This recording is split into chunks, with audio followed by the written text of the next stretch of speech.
கர்த்தருடைய வசனத்தை தியானிக்க போகிறோம். இது நம்ம வழக்கமாக செய்கிறது தான். கர்த்தருடைய வசனத்தை வாசிக்கும் போதும் தியானிக்கும் போதும் நுணுக்கமாக பார்க்கும் பொழுதும் நம்முடைய விசுவாச கண்கள் திறக்கப்படுகிறது. கர்த்தரோடு கூட இன்னும் நெருங்கி சேருகிற அனுபவம் கிடைக்கிறது. கர்த்தரிடத்திலே நம்ம எப்படி பழகணும் என்கிற ஆலோசனை புத்தி நமக்கு கிடைக்கிறது. வசனத்தை மேலோட்டமாக படித்தா நமக்கு ஒன்றும் தெரியாது. வசனத்தை ஒவ்வொரு பகுதியும் ஆழமாக நுணுக்கமாக கவனித்து பார்க்கணும். அப்போ தான் அந்த வசனம் நமக்கு என்ன சொல்லுகிறது, இந்த வசனத்தின் மூலம் எதை உணர்த்த வருகிறார் என்பதை நம்ம தெளிவாக புரிந்து கொள்ள முடியும். இன்றைய தினம் நம்முடைய தியானத்திற்கு என்று லூக்கா சுவிசேஷம் புஸ்தகத்தை எடுத்துக்கொள்ளுங்கள். வேத புஸ்தகத்தை லூக்கா சுவிசேஷம் 8வது அதிகாரம் 17, 18 ஆகிய வசனங்கள். இந்த வசனம் நமக்கு ஒரு நல்ல ஒரு காரியத்தை சுட்டி காட்டுகிறது. கர்த்தர் சொல்லுகிறார், வெளியரங்கமாகாத ரகசியமும் இல்லை, அறியப்பட்டு வெளிக்கு வராத மறைபொருளும் இல்லை. எந்த ஒரு காரியமாக இருந்தாலும் இருளிலே செய்யப்பட்டது பகிரங்கமாக வெளிச்சத்துக்கு வந்துடும், அறையிலே செய்யப்பட்டது கூரையிலே இருந்து சொல்லப்படும் என்றெல்லாம் வேதம் நமக்கு சுட்டி காட்டுகிறது. மறைபொருள் என்று வெளியே வராததென்று எதுவுமே கிடையாது. நீங்கள் முயற்சி பண்ணினால் அது தானே உங்களுடைய கைக்கு வந்துடும். பல பேர் இப்படித்தான் கர்த்தருடைய பைபிளை படிக்கும்போது, வேதத்தை படிக்கும், இதெல்லாம் மறைப்பொருளாக இருக்கிறது, எங்களுக்கு தெரியாது, அதை விளங்கி கொள்ள முடியாது நீங்கள் நினைக்கிறீங்க. மறைப்பொருளாக உங்களுக்கு விளங்கக்கூடாதுன்னா அதை ஏன் எழுதி வைக்கணும்? நீங்கள் கொஞ்சம் முயற்சி பண்ணி அவைகளை விளங்கி கொள்ள வேண்டும் என்று தான் அதை கர்த்தர் பூடகமாக மறைப்பொருளாக நமக்கு சொல்லியிருக்கிறாங்க. அதை நம்ம புரிஞ்சுக்கிறணும். இது நமக்குரியது அல்லன்னா ஏன் உங்களுடைய கைக்கு வரணும்? அது ஏன் உங்களுக்கு கர்த்தர் அதை எழுதி கொடுக்கணும்? அப்போ அதனால் ரகசியங்கள் வெளிவரும். வேதத்தின் ரகசியங்களாக இருந்தாலும் எந்த ரகசியங்களாக இருந்தாலும் வெளிப்படுத்தப்படும். மறைக்கப்பட்டிருக்கிற மறைப்பொருள்கள் கூட ஒரு நாள் வெளியே வந்துவிடும். அதற்கான முயற்சிகளை நீங்கள் செய்யும்போது மறைப்பொருள்களை உங்களால் கண்டுபிடிக்க முடியும். இதெல்லாம் கர்த்தருடைய வேதம் சொல்லுது. அதனால் அவர் என்ன சொல்கிறார்னா, ஆதலால் நீங்கள் கேட்கிற விதத்தை குறித்து கவனியுங்கள். மேலே என்ன சொல்கிறார்னா, வெளியரங்கமாகாத ரகசியம் இல்லை. வேத புஸ்தகம் முழுசும் நிறைய ரகசியங்களை உள்ளடக்கி இருக்கிறது. நீங்கள் வெளி தோற்றத்தில் படிக்கிற வசனம் வேற, அதனுடைய உள்புறத்தில் இருக்கிற ரகசியங்கள் வேற. அப்போ வசனத்தை நீங்கள் நுணுக்கமாக படிக்கத்தான் தேவத்துவத்தின் ரகசியங்கள் நமக்கு புலப்படுத்தப்படுகின்றன. அந்த வசனத்தை நீங்கள் அப்படியே வச்சு வாசித்து பார்த்தா, அந்த வசனத்தை நீங்கள் உடைக்காமலோ அதை தியானிக்காமலோ அந்த வசனத்துக்கு உட்புகுந்து பாராமலோ மேலோட்டமாக படிச்சிங்கன்னா வேதத்தில் உங்களுக்கு ஒன்றுமே இல்லை. 100ஓட 101, 1000ஓட 1001 ஒரு புத்தகம், அவ்வளவுதான். ஆனால் இந்த வேத புஸ்தகம் தேவனால் அருளப்பட்டிருக்கிறதுனால ரகசியங்களை உள்ளடக்கி இருக்கிறது. இந்த ரகசியங்கள் நம்முடைய ஆவிக்குரிய வாழ்க்கைக்கும் நித்திய ஜீவனுக்கெடுத்த காரியத்திற்கும் இனி வருகிற தேவனோடு கூட நம்ம இருக்க போகிற நித்திய ஜீவ வாழ்க்கைக்கும் உதவி செய்கிற ரகசியங்களாக இருக்கிறது. மனிதனுடைய ரகசியங்கள், பரலோகத்தினுடைய ரகசியம், தேவனுடைய ரகசியம், இதெல்லாம் நமக்கு புலப்படாத காரியங்களைப் போல தோற்றமளிக்கிறது. மனிதனுக்குள்ளே பாருங்க, கர்த்தருக்குள்ளே இருக்கிற மாதிரியே திருத்துவம் இருக்கிறது. ஆவி, ஆத்துமா, சரீரம் என்று நமக்கு சரீரம் மாத்திரம்தான் தெரியுது. ஆவியை பற்றி தெரியாது, அது ரகசியமாக இருக்குது. ஆத்துமாவை பற்றி தெரியாது, அது மறைப்பொருளாக இருக்கிறது.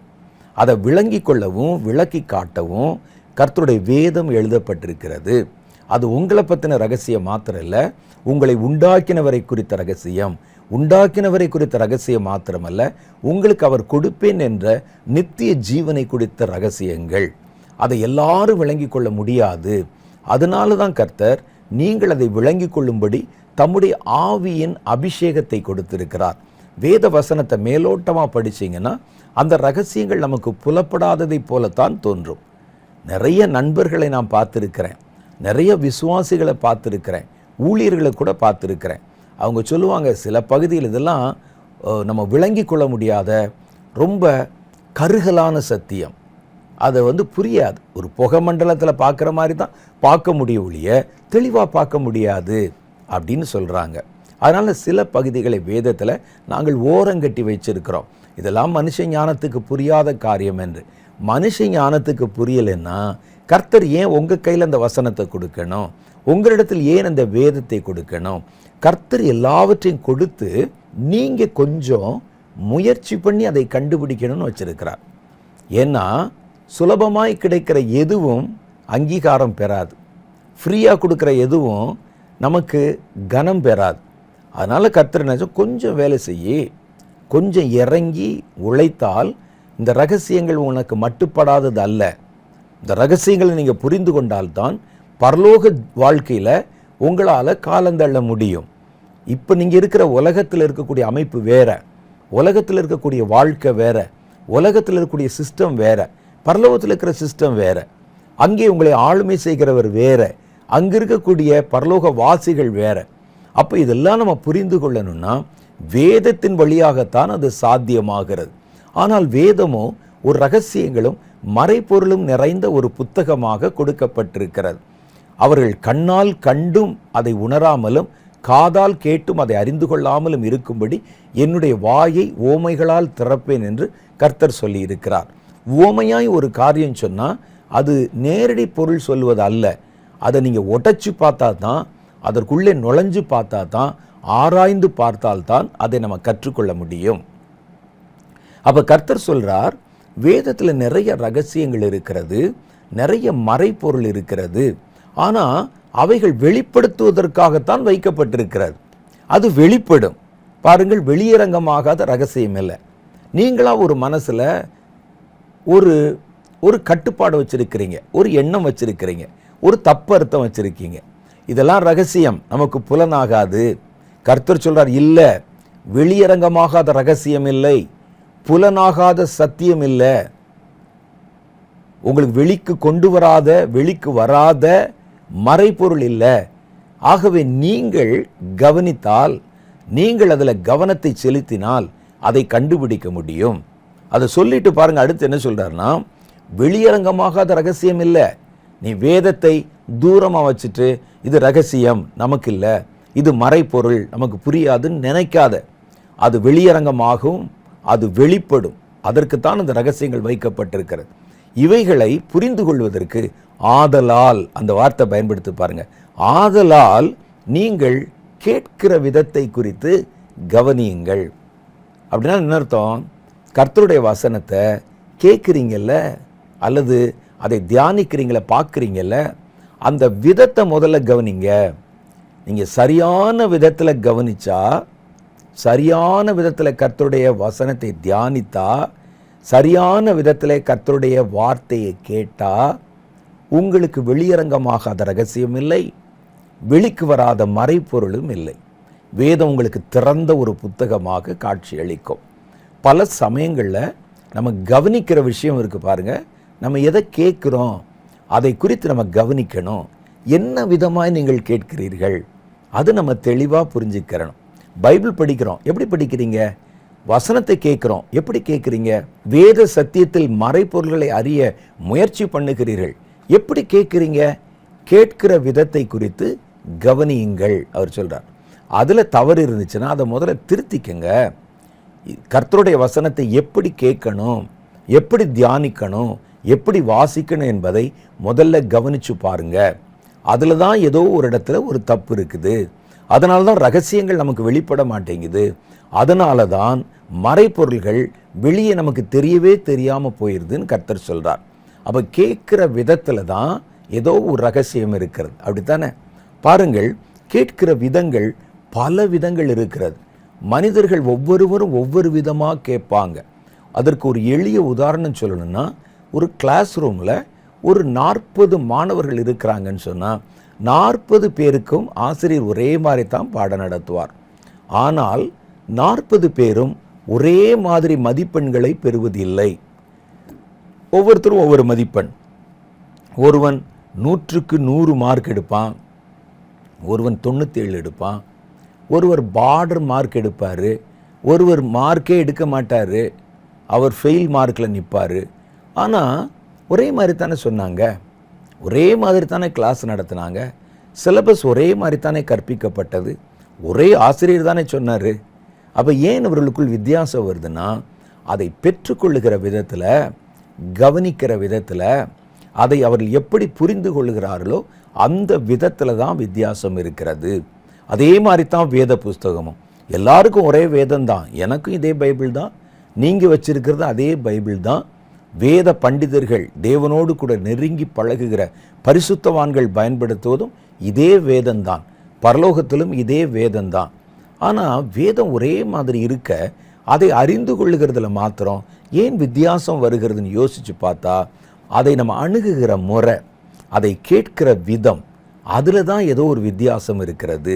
இதைத்தான் இந்த வசனம் நமக்கு சுட்டி காட்டுகிறது. வெளியரங்கமாகாத ரகசியம் இல்லை. எங்கே படிக்கிறேன்?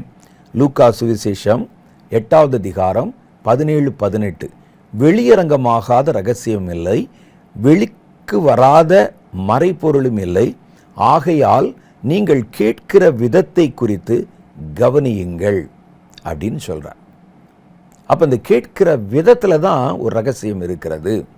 உள்ளவன் எவனோ அவனுக்கு கொடுக்கப்படும், இல்லாதவன் எவனோ அவன் தனக்கு உண்டு என்று நினைக்கிறதும் அவனிடத்திலிருந்து எடுத்துக்கொள்ளப்படும். இது எதுக்கு இந்த இடத்துல சொல்கிறாங்க அப்படின்னா, உள்ளவன் எவனோ, என்ன உள்ளவன்? இந்த இடத்துல அவங்க சொல்கிறது என்னென்னா கவனம். கவனத்தை பற்றி தான் கர்த்தர் இந்த இடத்துல மையப்படுத்தி பேசுகிறார். கேட்கிறதுல கவனம், தியானிக்கிறதுல கவனம், உணர்ந்து கொள்ளுகிறதுல கவனம். கவனம் உள்ளவன் எவனோ அவனுக்கு கொடுக்கப்படும். இதில் அவர் சொல்றது பாருங்க, கேட்கிற விதத்தை குறித்து கவனிங்க. இந்த கவனம் இருக்கல, வசனத்தை கவனிப்பது, தேவனுடைய கிரியைகளை கவனிப்பது, தேவனுடைய அசைவுகளை கவனிப்பது, தேவனுடைய மனதை கவனிப்பது. இந்த கவனம், கவனக்குறைவாக நீங்கள் கர்த்தருக்கு எடுத்த காரியத்தில் செயல்பட்டால் நீங்கள் ஒன்றையும் பெற்றுக்கொள்ள முடியாது. ஆகவே அவர் இங்கே என்ன சொல்றார்? உள்ளவன் எவனோ. என்ன உள்ளவன்? யோசிச்சு பார்த்துருக்கிறோமா? இந்த இடத்துல கர்த்தர் கவனத்தை பற்றி தான் பேசி கொண்டு வருகிறார். கவனித்து பார்க்கிறத பற்றி தான் அவர் சொல்றாரு. அப்போ அவர் என்ன சொல்றாருன்னா, இதை நம்ம இப்படி வாசிக்கலாம். கவனம் உள்ளவன் எவனோ அவனுக்கு கொடுக்கப்படும். நீங்க கவனிச்சு கவனிச்சு கர்த்தருடைய காரியத்தில் செயல்பட்டால் ரகசியங்கள் உங்களுக்கு வெளிப்படுத்தப்படும், மறைபொருள்கள் உங்களுக்கு புலப்படுத்தப்படும், வேதத்தில் சொல்லப்பட்டிருக்கிற வரங்களும் வல்லமைகளும் உங்களுக்கு சாத்தியமாகும். அப்போ உள்ளவன் சொல்லியிருக்கே, என்னைக்காவது உள்ளவன் சொல்லுத எது உள்ளவன் என்று நம்ம யோசிச்சு பார்த்தோமா? இன்னைக்கு யோசிச்சு பாருங்களேன், எது உள்ளவன்? இந்த வசனம் எல்லாருக்கும் தெரியும், 100 தடவை படிச்சிருப்பீங்க. உள்ளவன் எவனோ அவனுக்கு கொடுக்கப்படும். இந்த இடத்துல கர்த்தர் எப்படி பயன்படுத்துகிறார்னா, கவனம் உள்ளவன் எவனோ, ஆவிக்குரிய காரியத்தில் கவனம், நடைகளில் கவனம், கேட்கிறதுல கவனம், பார்க்கிறதுல கவனம், கர்த்தருக்கு எடுத்த ஊழியத்தில் கவனம், தங்களுடைய ஜீவனை குறித்த கவனம், இதிலெல்லாம் கவனம் உள்ளவன் எவனோ அவனுக்கு கூட கொடுக்கப்படும். இது வேதத்தில் மாத்திரம் இல்லை, வாழ்க்கையிலையும் சாதாரண மனிதர்களிடத்துலையும் அப்படியே கிரியை செய்கிறத பார்க்க முடியும். நான் முதல்ல ஒரு உதாரணம் சொன்னேனே, அதில் ஸ்கூலில் படிக்கிற மாணவர்கள், ஒரு வகுப்பில் இருக்கிறவங்க, கவனிக்கிறவன் அதிக மதிப்பெண்கள் கொடுக்கப்படுகிறது, கவனம் இல்லாதவனுக்கு கொஞ்சமாய் கொடுக்கப்படுகிறது, இன்னும் சுத்தமாக கவனம் இல்லாதவனுக்கு உள்ளதும் எடுத்துக்கொள்ளப்படுகிறது. அவ்வளோதான், அந்த வருஷமே போச்சு அவனுக்கு. அவன் கையில் வருஷத்தை கொடுத்தாங்களா, வருஷம் போச்சு, மறுபடியும் முதல்ல இருந்து அவன் படிக்கணும். அதே போல தான் இன்னைக்கு கர்த்தர் இங்கே சொல்கிறாரு, கவனம் உள்ளவன் எவனோ என் காரியங்களில், என் ஊழியத்தில், என் வரங்களை குறித்து ஒவ்வொரு விஷயத்திலையும் கவனம் உள்ளவன் எவனோ அவனுக்கு கூட கொடுக்கப்படும், பெருகும். கவனம் இல்லாதவனிடத்திலிருந்து தனக்கு உண்டுன்னு அவன் நினைக்கிறது இருக்கே, அதுவும் போயிடும் அப்படின்னு சொல்கிறார். அப்போ இங்கே அவர் என்ன சொல்கிறார்னா, ரகசியங்களை அறியவும் மறைப்பொருள்களை விளங்கி கொள்ளவும் உங்களுக்கு எங்கே தடை இருக்குன்னா, கேட்கிற விதத்தில் தான் பிரச்சனை இருக்குது. சரியான விதத்தில் நீங்கள் கேட்கிறீர்களா என்பதை கவனித்து பாருங்கள். கேட்கிறது என்றால் வெறும் சத்தத்தை கேட்கறது மாத்திரம் இல்லை, நம்ம கர்த்தருடைய வார்த்தையை பார்க்கறது, கர்த்தருடைய வசனத்துக்கு செவி கொடுக்கறது எல்லாமே சேர்த்து கேட்கிறது என்று சொல்லப்படுகிறது. இந்த கேட்கிறதுல கவனமாக இருக்கணும். ஜனங்கள் பொதுவாகவே தேவன் சொல்லும் காரியங்களை ஒவ்வொருவரும் ஒவ்வொரு விதமாய் கவனிக்கிறாங்க, ஒவ்வொருவரும் ஒவ்வொரு விதமாக கேட்கிறாங்க. எல்லாருடைய கவனம் ஒரே மாதிரி இருப்பதில்லை. எப்படிலாம் கேட்குறாங்க பாருங்களேன். ஒன்று, சிலர் தெரிந்து கொள்ளும்படி கேட்குறாங்க. கர்த்தர் பேசுகிறத அல்லது பைபிள் படிக்கும்போது தெரிந்து கொள்ளும்படி கேட்குறாங்க. இதில் என்ன சொல்லியிருக்குது? ஏன் கர்த்தர் மெனக்கெட்டு இத்தனை வருஷங்களாக ஒரு புத்தகத்தை எழுதி நம்முடைய கையில் கொடுக்கணும்? வேதம் ஒரே நாளில் வானத்திலிருந்து நீட்டப்பட்ட ஒரு கையிலிருந்து கொடுக்கப்பட்டது அல்ல. பல வேத ஆசிரியர்களை கொண்டு, பரிசுத்தவான்களை கொண்டு, பல்வேறு காலகட்டங்களில் கர்த்தர் வெளிப்படுத்தி பல 1000 வருடங்களாக இந்த வேத புஸ்தகத்தை கர்த்தர் சிறுக சிறுக சேகரித்து நம்முடைய கைகளிலே ஒரு புத்தகமாக கொடுத்திருக்கிறார். இந்த வேத புஸ்தகத்தினுடைய ரகசியம் நீங்கள் பார்த்தீங்கன்னா, இது ஒரே ஆளால் எழுதப்பட்டதல்ல. ஆனால் நீங்கள் படித்து பாருங்களேன், ஒரே ஆள் எழுதின மாதிரியே தெரியும். பல ஆசிரியர்கள் இருக்கிறாங்க. மோசே புத்தகம் எழுதியிருக்கிறாரு, தாவீது புத்தகம் எழுதியிருக்கிறாரு, ஏசாயா, எரேமியா, எசேக்கியேல் போன்ற தீர்க்கதரிசிகள் புத்தகங்கள் எழுதியிருக்கிறாங்க, அப்போஸ்தலர்கள் எழுதியிருக்கிறாங்க, சுவிசேஷகர்கள் எழுதியிருக்கிறாங்க. இதெல்லாம் சேர்ந்து தான் இவ்வளவு ஆசிரியர்களை கொண்டு எழுதப்பட்ட ஒரு புஸ்தகம். ஆனால் அந்த புஸ்தகத்தை நீங்கள் கவனித்து பாருங்கள், ஒரே ஆள் எழுதின மாதிரியே இருக்கும். அந்த ரைட்டிங் ஸ்டைல், பேசுகிற விதம், கற்பிக்கிற விதம், சொல் ஆட்சி எல்லாம் பார்த்தீங்கன்னா ஒரே மாதிரி இருக்கும். கவனிச்சிருக்கீங்களா? அந்த புஸ்தகத்தில் மேலே தான் இது ஏசாயா எழுதின நிருபம் அல்லது யோவான் எழுதின நிருபம், பவுல் எழுதின நிருபம் என்று சொல்லப்பட்டிருக்கும். ஆனால் உள்ளே நீங்கள் படித்து பாருங்களேன், ஒரே மாதிரி தான் இருக்கும் அந்த புஸ்தகம். காரணம் என்ன தெரியுமா? பரிசுத்த மனிதர்கள் பரிசுத்த ஆவியினால் ஏவப்பட்டு பரிசுத்த வார்த்தைகளை பேசினாங்க. எழுதின ஆட்கள் தான் வேற, எழுதினவர் தேவன். பாருங்க, நான் என்னுடைய டேபிளில் 10 நிறத்தில் 10 பேனா வச்சிருக்கலாம்.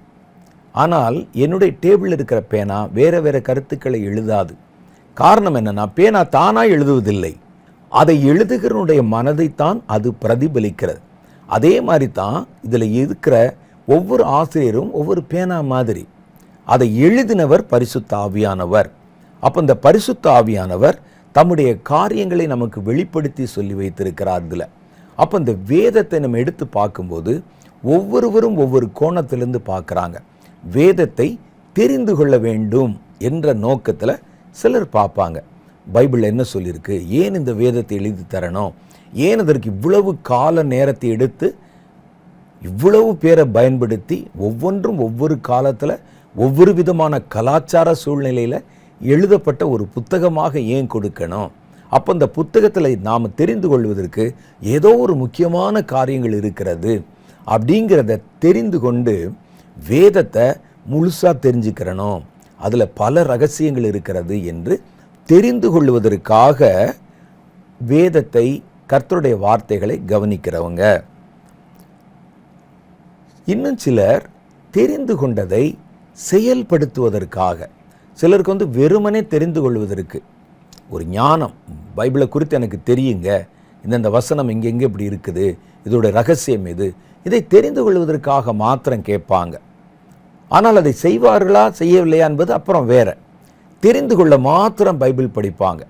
சில சமயங்கள் அவர்கள் கிறிஸ்தவர்களாக இருக்க வேண்டும் என்று கூட அவசியம் இல்லை.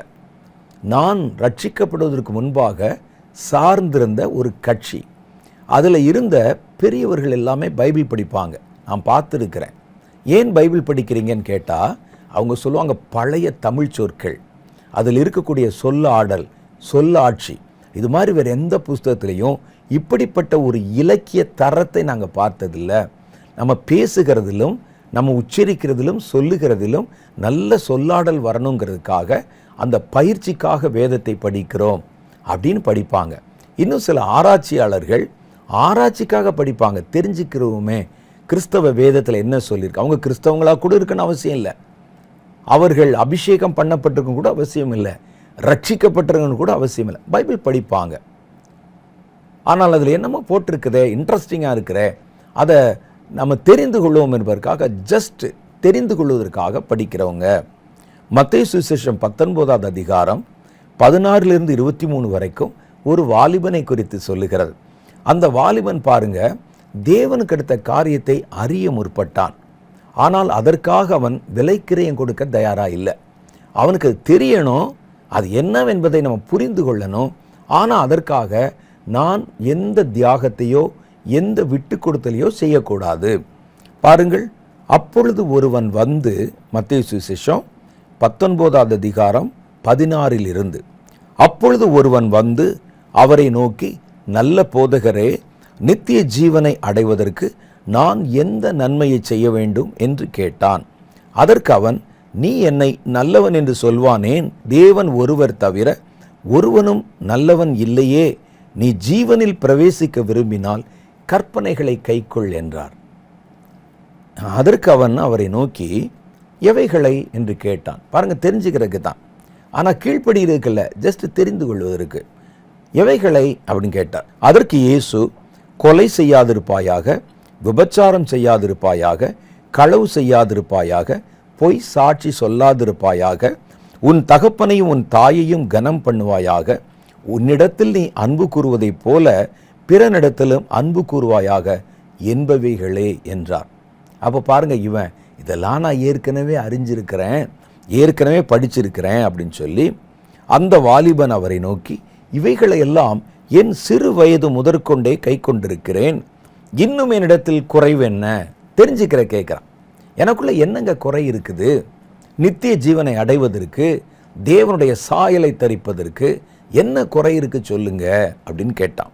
அப்போ அவர் சொன்னார், நீ பூரண சர்க்குணனாய் இருக்க விரும்பினால் போய் உனக்கு உண்டானவைகளை விற்று தரித்திரருக்கு கொடு, அப்பொழுது பரலோகத்தில் உனக்கு பொக்கிஷம் உண்டாயிருக்கும். பின்பு என்னை பின்பற்றி வா. 2 காரியம் செய்யணும். உன்னுடைய பொக்கிஷங்களை ஏழைகளுக்கு தரித்திரருக்கு கொடுத்துட்டு அப்புறம் என்னை பின்பற்றி வரணும். அப்படி பின்பற்றி வந்தால் உன்னுடைய குறைவுகள் நிறைவாகும் என்று கர்த்தர் சொன்னார். அந்த வாலிபன் மிகுந்த ஆஸ்தி உள்ளவனாய் இருந்தபடியினால் இந்த வார்த்தைகளை கேட்டபோது துக்கமடைந்தவனாய், ஐயோ இது செய்ய முடியாதே அப்படின்னு ஒரு துக்கமடைந்தவனாய் போய்விட்டான். அப்போ அவன் அந்த இடத்துல வந்தது தெரிந்து கொள்ள வேண்டும். ஜஸ்ட் நமக்கு என்ன குறை இருக்கு தெரிஞ்சுக்கிட்டா போதும். ஆனால் அந்த குறையை நிவர்த்தி செய்வதற்கோ அந்த குறையை களைவதற்கோ எந்த ஒரு காரியத்தையும் ஒரு விலைக்கிரயத்தையும் கொடுக்க தயாராக இல்லை. சில பேர் அப்படி தான். பைபிள் பாருங்கள் எவ்வளவு அழகாக இருக்குது, எவ்வளவு ஞானமாக எழுதப்பட்டிருக்கிறது, எவ்வளவு ஆச்சரியமாக இருக்குது, கேட்பாங்க, செய்ய மாட்டாங்க. வேதத்தில் இது மாதிரி ஒரு பெரிய கும்பலை பற்றி வேத வசனம் நமக்கு சுட்டி காட்டுது பாருங்க. சிலர் பொழுதுபோக்குக்காக ஞானத்தை தேட விரும்புவாங்க. பைபிள் படிப்பது நேரம் போகணும், தங்களுடைய நேரம். அப்போ வெறுமனே சும்மா தெரிந்து கொள்ள வேண்டும் என்று கேட்பாங்க. பல விஷயங்களை அப்படியே தெரிந்து கொள்ளணும்னு கேட்பாங்க. எந்த ஒரு விஷயத்திலையும் அவர்கள் தங்களை சம்பந்தப்படுத்தி கொள்ள மாட்டாங்க. அதான் முக்கியம். யுத்தத்தின் செய்திகளை கேட்பாங்க, ராத்திரி பகலாக உட்கார்ந்து பாருங்க, இந்த இடத்துல யுத்தம், அந்த இடத்துல யுத்தம். ஆனால் அந்த யுத்தத்தில் நீங்கள் உங்களை ஈடுபடுத்திக் கொள்வீர்களா? இல்லை. பல காரியங்களை இன்னைக்கு இருக்கிற ஒரு ட்ரெண்டு, ஊழியங்களை பற்றி பேசுவாங்க. நிறையா என்ன சொல்லுவாங்க பாருங்கள், இவர் அப்படி பேசினார், இவர் இப்படி பேசினார், இவர் தப்பாக பேசினார், இதை இப்படி செஞ்சிருந்தா நல்லாயிருக்கும், அப்படி செஞ்சிருந்தா நல்லாயிருக்கும், அவர் செஞ்சது தப்பு, இந்த மாதிரி பேசக்கூடாது சொல்லுவாங்க. கரெக்டு. ஆனால் நீங்கள் உங்களை அந்த இடத்துல ஈடுபடுத்திக் கொள்ள தயாராக இருக்கிறீங்களா? ஈடுபடுத்திக் கொள்ளுகிறவன் இப்படிலாம் பேச மாட்டான். வேதம் அதைத்தான் சொல்லுகிறது. இவர்கள் சும்மா கேட்குறவங்க, சும்மா தங்களுடைய அபிப்பிராயத்தை சொல்கிறவங்க, ஒரு சின்ன துரும்பு கூட நகர்த்தி வைக்க மாட்டாங்க. யுத்தத்தை பற்றி பேசுவீங்க பாருங்கள். யுத்த காலங்களில் நான் பார்த்துருக்கிறேன். நான் சின்ன வயதாக இருந்தபோது இண்டோ சைனா வார் நடைபெற்றது. நான் ஸ்கூலில் படித்து கொண்டிருந்த போது பாகிஸ்தானோட யுத்தம் நடைபெற்றது. அதுக்கு பிறகு இப்போ ஊழிய காலங்களில் வந்திருந்த போது கார்கில் வார் நடைபெற்றது. இப்படி நிறைய போர்கள் நடந்த காலத்தை நான் பார்த்துருக்கிறேன். போர்கள் நடக்கிற காலத்தில் டீ கடையில் உட்காந்து பேசிகிட்டு இருப்பாங்க ஒரு கூட்டம். பார்த்துருக்கீங்களா? நான் பார்த்துருக்கிறேன். டீ கடையில் பெஞ்சு போட்டிருக்கோம், கையில் ஒரு பேப்பர் வச்சுருப்பாங்க. காலையில் அவர்கள் டீயை குடிச்சிக்கிட்டே பக்கத்தில் இருந்த நண்பர்களோட பேசிக்கிட்டு இருப்பாங்க. இல்லை இல்லை, இவர் எடுத்த முடிவு தப்பு, பாகிஸ்தான் அதிபர் எடுத்தது தப்பு, இவர் இப்படி பேசிடக்கூடாது, இந்த துருப்புகளை இப்படி அனுப்பியிருந்தா நல்லா இருக்கும், அவன் சொன்ன அந்த வார்த்தை தப்பு, எடுத்த முடிவு தப்புன்னு பேசுவாங்க. ஐயா, நீங்கள் கன் எடுத்துகிட்டு போய் உங்களை அந்த போரோடு இணைத்து கொள்வீர்களா என்று கேட்டால் ஓடிடுவாங்க. இப்படி ஒரு கூட்டம் வேதத்தில் இருக்கிறாங்க. வேதத்தை பற்றி அபிப்பிராயம் சொல்லுவாங்க, வேதத்தை பற்றி வியாக்கியானம் சொல்லுவாங்க, வேதத்தை குறித்து பிரலாபித்து பேசுவாங்க. ஆனால் வேதத்தோடு தன்னை இணைத்து கொள்ள மாட்டார்கள். அவங்களுக்கு சோகம் என்னன்னா, இப்படி பல விஷயங்களை கேட்கறது, பல விஷயங்களை பற்றி டிஸ்கஸ் பண்ணுறது, தங்களுடைய மேதாவிலாசத்தை பற்றி பேசுவது. இப்படிதான் அந்த யுத்த காலங்கள் நான் பார்த்துருக்கிறேன். பாருங்கள், அந்த வளைகுடா போர் நடைபெற்ற போது இது மாதிரி நிறைய பேசுவாங்க. நானுமே உட்காந்து பேசியிருக்கிறேன். நண்பர்கள் உட்காந்து பேசுவாங்க, பேசிட்டு சொல்லுவாங்க, அமெரிக்கா எடுத்த முடிவு தப்பு, இது எப்படி செய்யக்கூடாது, அதை அப்படி செய்யக்கூடாது என்றெல்லாம் சொல்லுவாங்க. சதாம் ஹுசேன் செய்தது தப்பு, இப்படிலாம் தங்களுடைய அபிப்பிராயத்தை சொல்லுவாங்க. ஆனால் ஒருவரும் தங்களை அந்த பிரச்சனையோட பொருத்தி கொள்ள மாட்டாங்க. அப்படி ஒரு குரூப் இருக்கிறாங்க. அதே மாதிரி தான் வேதத்திலும் வேதத்தை குறித்து பேசுவாங்க, வேதத்தை குறித்து பிரசங்கிப்பாங்க, வேதத்தில் இப்படி இருக்குது அப்படி இருக்குன்னு சொல்லுவாங்க, வேதத்தை குறித்து அபிப்பிராயம் தெரிவிப்பாங்க, ஊழியத்தை குறித்து அபிப்பிராயம் தெரிவிப்பாங்க. ஆனால் ஒன்றிலும் இவர்கள் தங்களை ஈடுபடுத்தி கொள்ள மாட்டாங்க. பேசி முடிச்சுட்டு தூசியை தட்டி எழுந்து வீட்டுக்கு போயிடுவாங்க. இப்படிப்பட்ட ஒரு கும்பலை பற்றி வேதம் சொல்லுது பாருங்கள். அப்போஸ்தலருடைய புஸ்தகம் 17வது அதிகாரத்தில் 16 சில வசனங்கள். அதில் ஒரு வித்தியாசம் இல்லை, நம்ம கண்ணில் பார்க்குற மாதிரி ஒரு குரூப்பு தான். அதை நம்ம பார்க்குறோம். என்ன சொல்கிறாங்க? அத்தேனே பட்டணத்தில், அத்தேனே பட்டணம் என்பது ஏத்தன்ஸ் என்ற பட்டணம். அதை தான் தமிழில் அத்தேனே அப்படின்னு சொல்கிறாங்க. ஏத்தன்ஸ் பட்டணத்தில் பவுல் அவர்களுக்காக காத்து கொண்டிருக்கையில் அந்த பட்டினம் விக்கிரகங்களால் நிறைந்திருக்கிறதை கண்டு தன் ஆவியிலே மிகுந்த வைராகியம் அடைந்து ஜெப ஆலயத்திலே யூதரோடும் பக்தி உள்ளவர்களோடும் சந்தை வெளியிலே எதிர்ப்பட்டவர்களோடும் தினந்தோறும் சம்பாஷணை பண்ணினான். அப்பொழுது எபிக்கூரரும் ஸ்தோக்கியருமான ஞானிகள் சிலர் அவனோட வாக்குவாதம் பண்ணினார்கள். சிலர் இவன் வாயாடி என்ன பேசப் போகிறான் என்றார்கள். சிலர் இவன் அந்நிய தேவர்களை பற்றி அறிவிக்கிறவனாக காண்கிறது என்றார்கள்.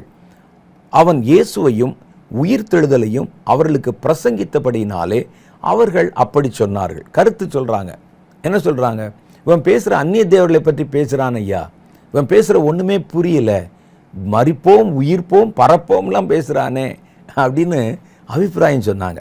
இன்னொரு கூட்டத்தார் இருந்தாங்க. அவர்கள் அவனை மார்ஸ் மேடைக்கு அழைத்து கொண்டு போய், ஏன்பா அப்படி சந்தையில் நின்றுட்டு போகிறவன் வர்றவனெல்லாம் பிடிச்சி உயிர்த்தெழுதலை பற்றி என்னென்னமோ புதுசாக சொல்கிற, புது தேவனை பற்றி சொல்கிற, வாவேன் மேடையில் என்னென்னு பேசுவேன், நல்லா இருக்க கேட்குறதுக்கு என்று சொல்லி அவரை மேடையில் ஏற்றினார்கள்.